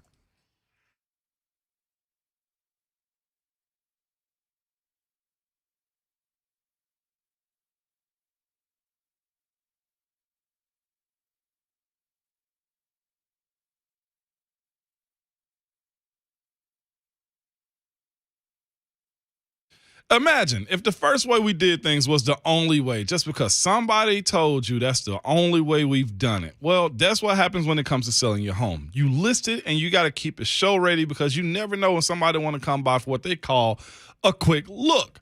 Or you have dozens of people marching through your home that may or may not be serious about buying it. And this goes on and on until the right buyer comes along. Well, that's all ended, and it's Ramon Foster. And I want to tell you what I did. I went to opendoor.com and put in my address and a little bit of my home info, and I got an offer back in no time. There was no listings, no strangers, and no stress. Open Door gives you a real competitive offer in minutes. Just go to opendoor.com/WGFX and get your free offer. Open Door is a new way to sell without all the hassles of a traditional home selling, and you know what I mean by that. You'll know exactly what you're getting. You can decide when you want to close. Go to opendoor.com/WGFX and get your free offer today. Again, that's opendoor.com/WGFX. And offer eligibility varies. And Open Door is represented by Open Door Brokerage, Inc., license 02061130 in California, and Open Door Brokerage, LLC in his other markets.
Welcome back, JMart and Ramon, 104.5 The Zone.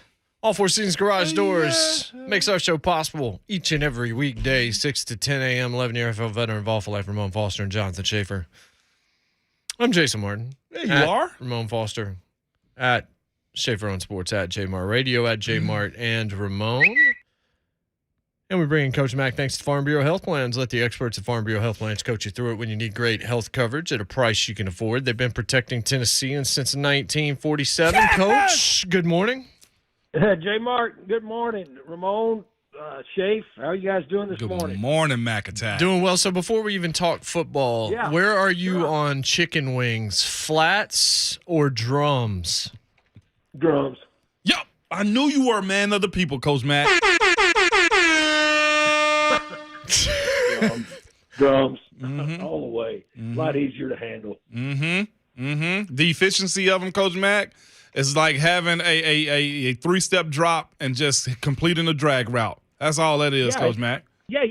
No, it's just get the ball and get it out of your hands. Let the athletes do work, and that's what we do with a drum in our hand, Coach Mack. It's drums all the way, and it's not either one of them's not wrong, but drums all the way. So if you're going to order me food with you, order drums, please. So how much film have you been watching over the last few days, Coach, as you guys are getting closer and closer? I know the draft is still a few months away, but not for you, because you and Red are already doing your thing.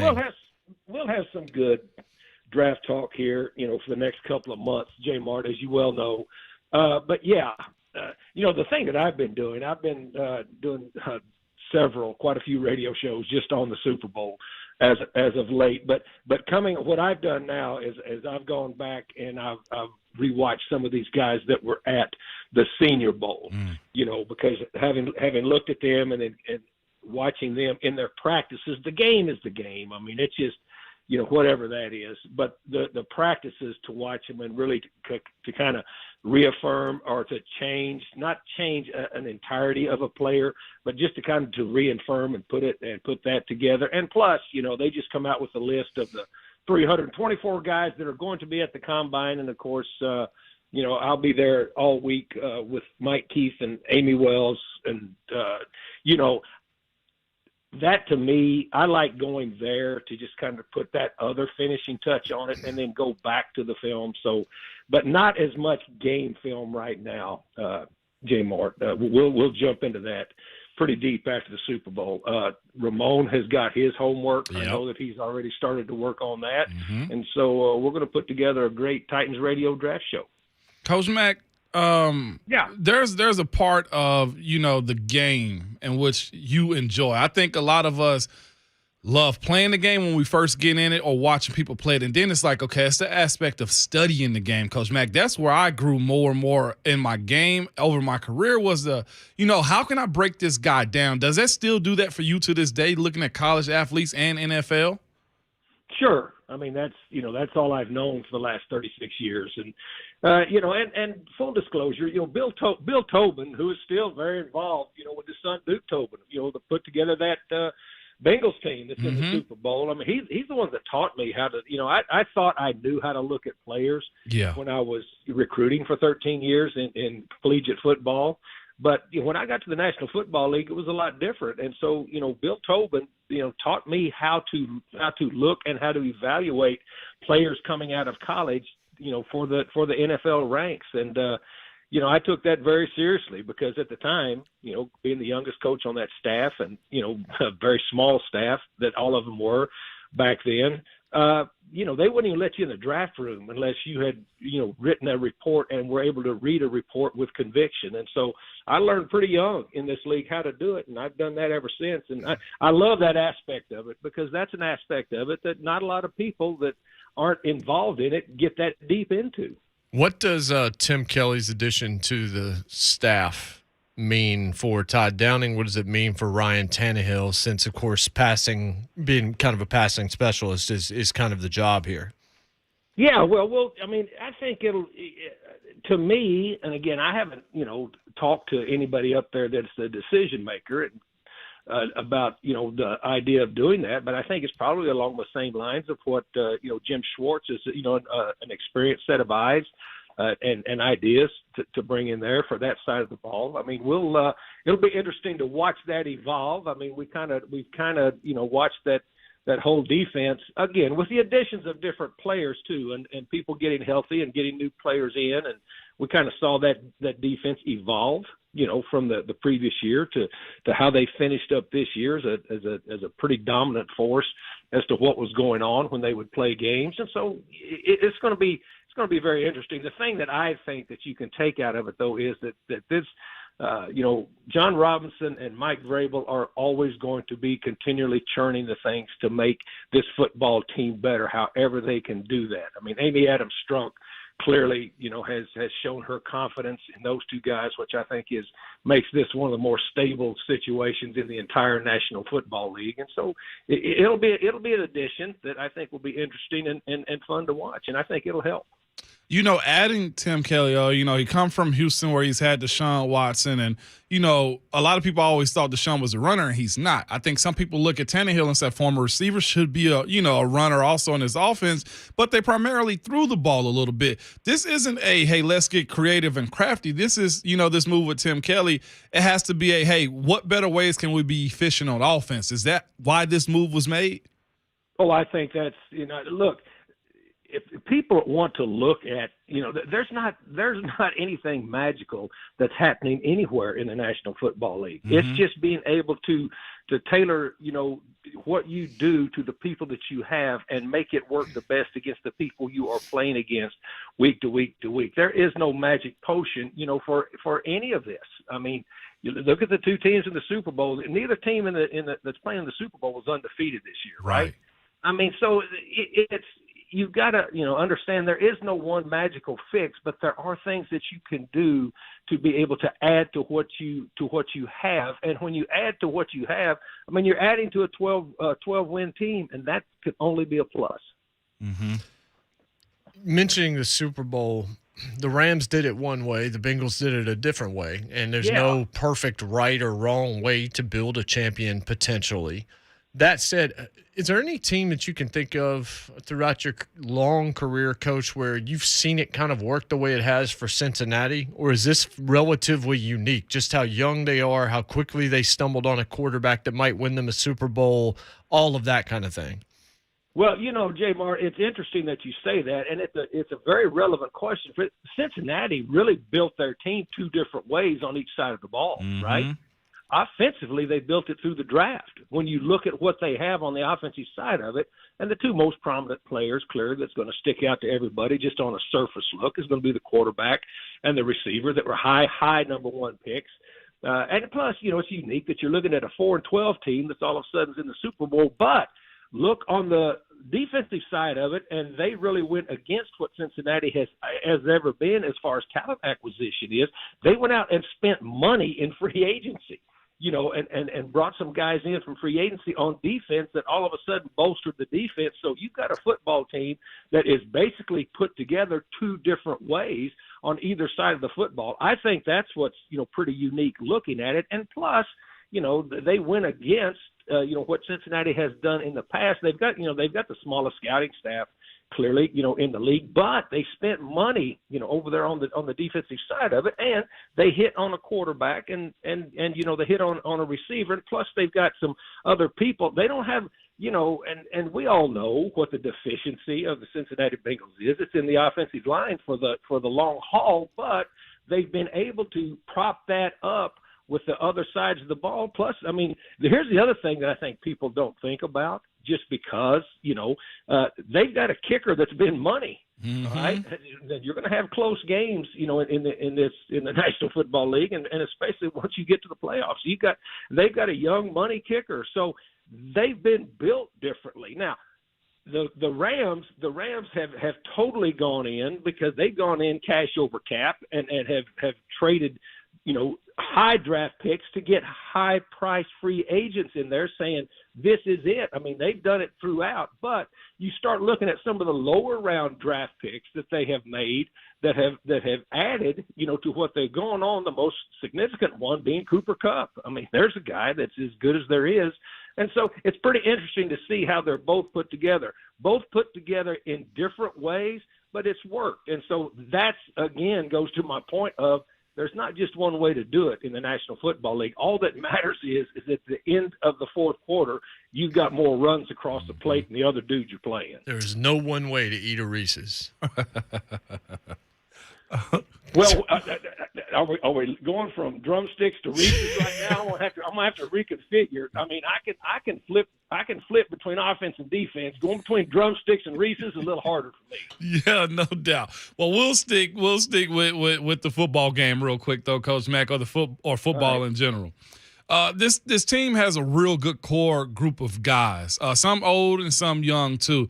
Jeffrey Simmons, Harold Landry, I know he's a free agent also, but there's a few of these guys that finally got, a tip of the cap to say you're part of the cool kids crew now with the Pro Bowl. Harold got in, Jeff is in. Also, after 12 years, Saffold.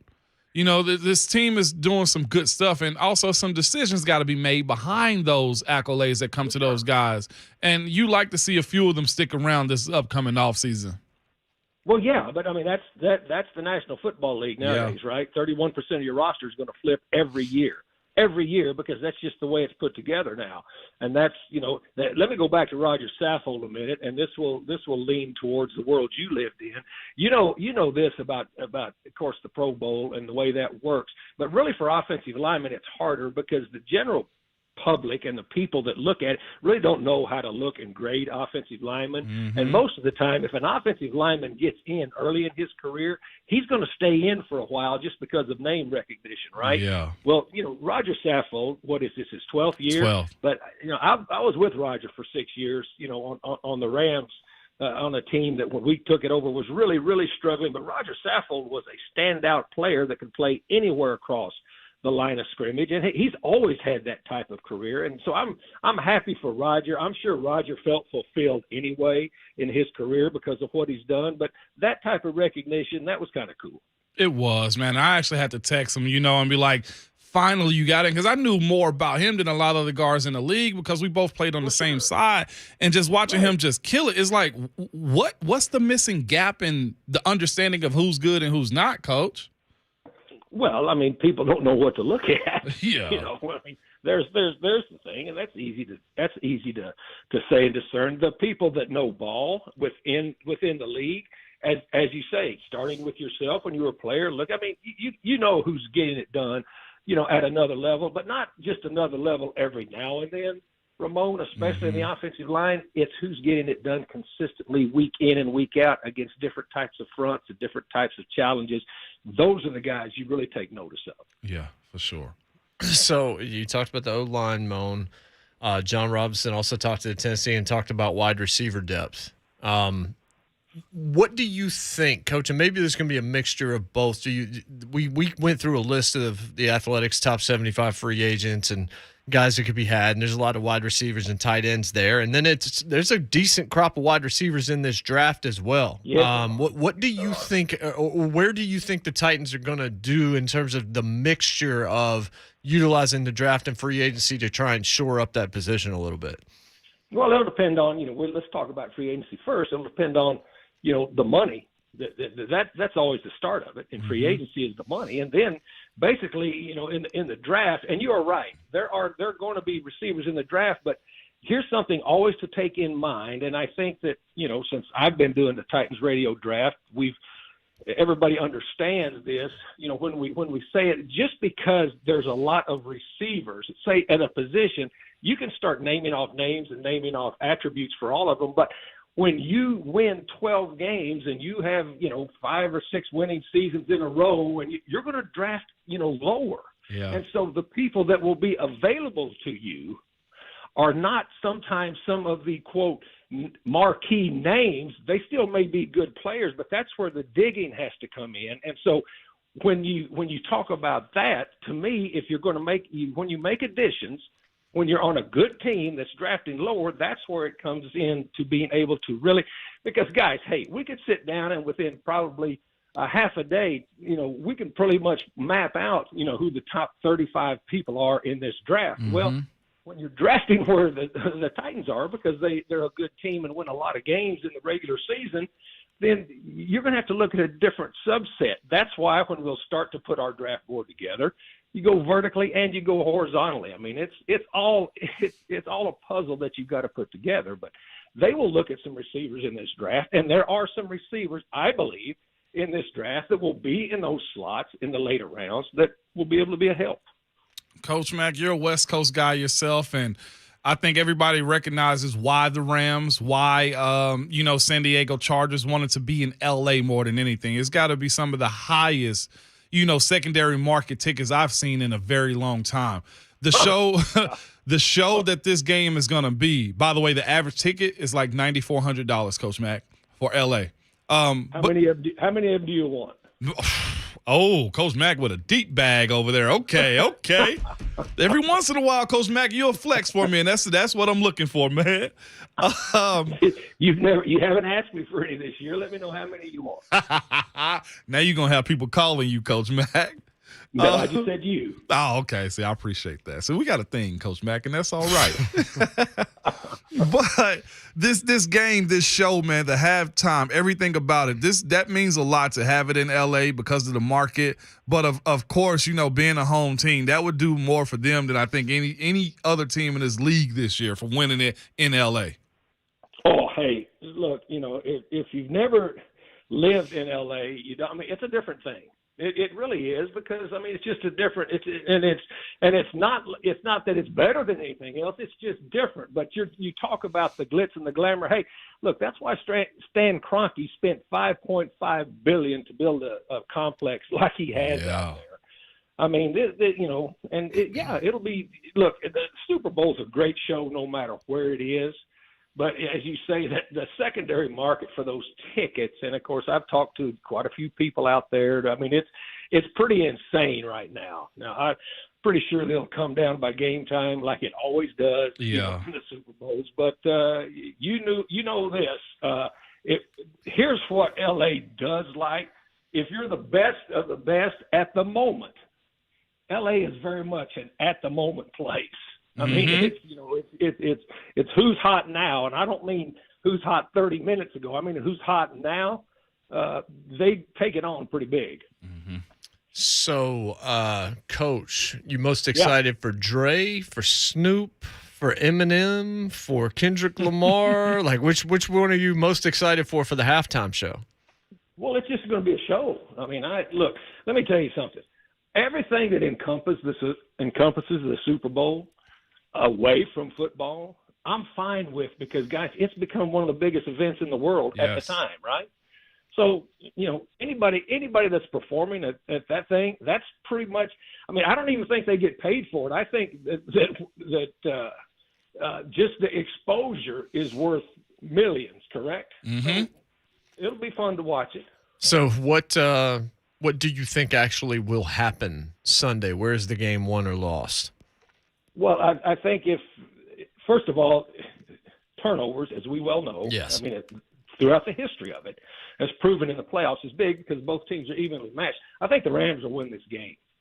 It's just they've got. I think the Rams have a little bit more depth throughout their roster, and plus, just like you guys have talked about, Ramon brought up too. Look, this is what Stan Kroenke, had in mind with all of this. He spent a lot of money getting those players, trading away draft picks, and they've got a good football team. I think their football team has gotten better, throughout the year. I think that they've gotten into a more physical mindset, which, when the Titans went out there and beat them on Sunday night, the Titans physically beat them up. All right. Yeah. And so I think they've switched the gears a little bit mentally on both sides of the football. I think the Rams are going to win this game. I really do. Yeah. Should be a good one, Coach Mack, either way. I think we know who's going to win, but nobody can really say because Cincinnati's they've been on a run, Coach. They're on a magical run. They're on a magical mystery carpet tour right now. They really are. So you can't take anything away from them. But here's the other thing, too. This is 2 years in a row that the team, one of the teams that's in it, that's their home stadium. That's different than it's ever been, right? Yeah. I just when you just match it up across the board, if everything's played equal, which when I say play equal, turnovers are the great equalizer in these games. So If it's flat and it's equal, I think the Rams will win this game. Yeah. Well, you said flats, but you also said drums earlier, so Well, just go I full said- circle. I said flat, but I couldn't say whoever has the most drums will win this game. Well, I mean, you could have. It just would have made no sense. There you go. Thanks, Coach. There it is, Coach. Guys, enjoy the game. See you guys. And yeah, that's Coach Mac. Healthcare coverage from Far Bureau Health Plans, like an extra set of pads when you need them the most. They've been protecting Tennesseans since 1947. Hey, Moan, there were 2 nuts. One was assaulted.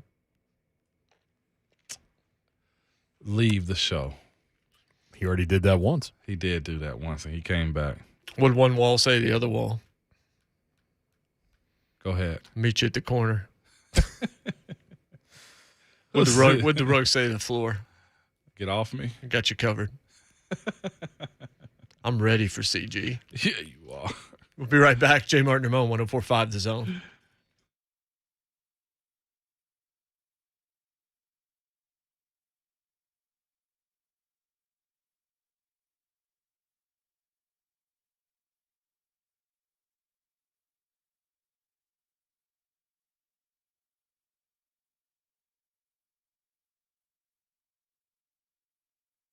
The moment we've been waiting for since September is finally here. In honor of the big game, DraftKings Sportsbook, an official sports betting partner of Super Bowl 56, is giving new customers 56-1 odds on either team.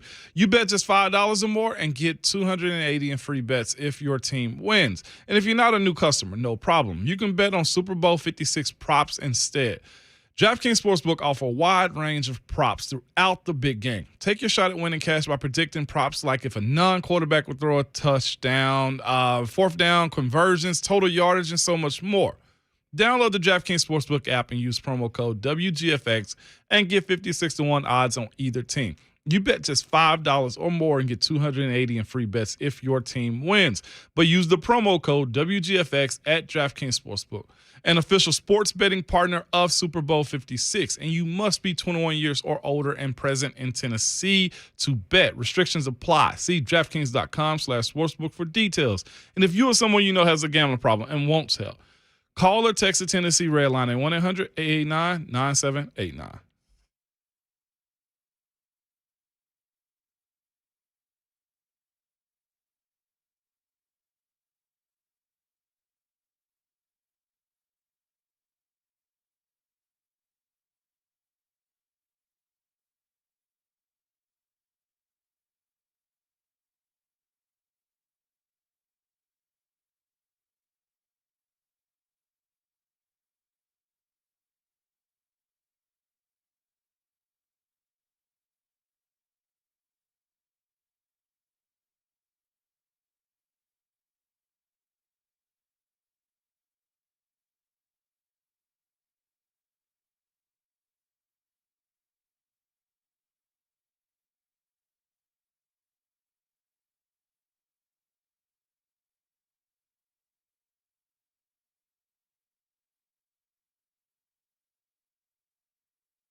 Okay, glad we have the edited version. JMart and Ramon, 104.5 is on. I was waiting for it. I was like, well, if we're getting fired. Deborah says Jason just thinks he's ready for CG. Truth. Yeah. You think you're ready. Yesterday, I pretty much realized it as she's now pivoting between the ottoman, the coffee table, and my leg. And she's like sliding around the coffee table. She's almost ready to stay standing, freestanding. It's a problem. Yeah, welcome to the show. I'll show you the video after the show of her just repeatedly hitting me in the face and dying laughing. Violence. Tomorrow, Trey Smith. VFL, baby. On the show. I want to hear how his rookie year recap went. And just ask them, too, how ticked were you? Because we were all mad for Trey. Oh, the draft? Yeah, I think as a state, we were mad for Trey. And he probably doesn't, have much to say about it, but just ask him to tell us why Patrick Mahomes lost him that game. We'll straight up have to ask him, did you ever want to punch Patrick's brother? Oh, boy. Oh, man. Hey. We'll keep it above the line because you're technically a rookie into the third game of your second year, so he's not a vet until you get 3 games next year.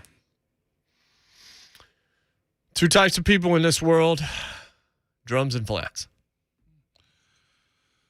And I'm a drum guy. So I did read drums are what is preferred by chicken novices. Flats by people that actually know what they're doing.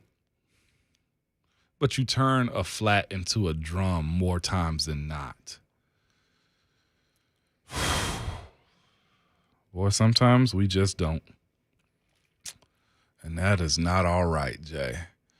Big day, man. People, seriously, if you're having something at your crib, first, be safe. But 2, hit them stores before they sell out and you got to serve tofu. It's not okay. Do you eat tofu, Jay? No. No? Ever tried it? Probably not. Probably not, yeah. And no tofurkey or no to chicken. Turducken. I can't say that. Turducken. There's a lot of vegans out here that, actually have good meals too. So I'm not opposed to it. But if you're a wing person, there is already a shortage. Get to them stoves. Drums versus flats, who's winning? I just looked up memes. And someone said, I never forgave y'all for allowing them to split a wing in half and call it 2 wings without resistance. That's true. Because whole wings, you get both best of both worlds there. That's very true, Jay. And they charge us for it, for splitting it up. That's probably the most reasonable comment we've had all day. It wasn't ours. It was just one I found. Oh. So that probably makes sense. That makes all the sense. Buck Rising. Coming up next. We got 4 more hours. Tomorrow we'll actually predict the game because tomorrow will be the last day where we actually get to preview it.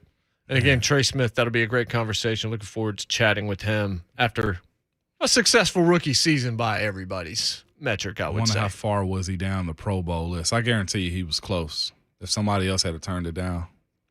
11 NFL veteran involved for life, Ramon Foster. That was him. If we're not fired, we'll see you tomorrow at JMart Ramon. And remember, your Twitter fingers and your mic and drums are better.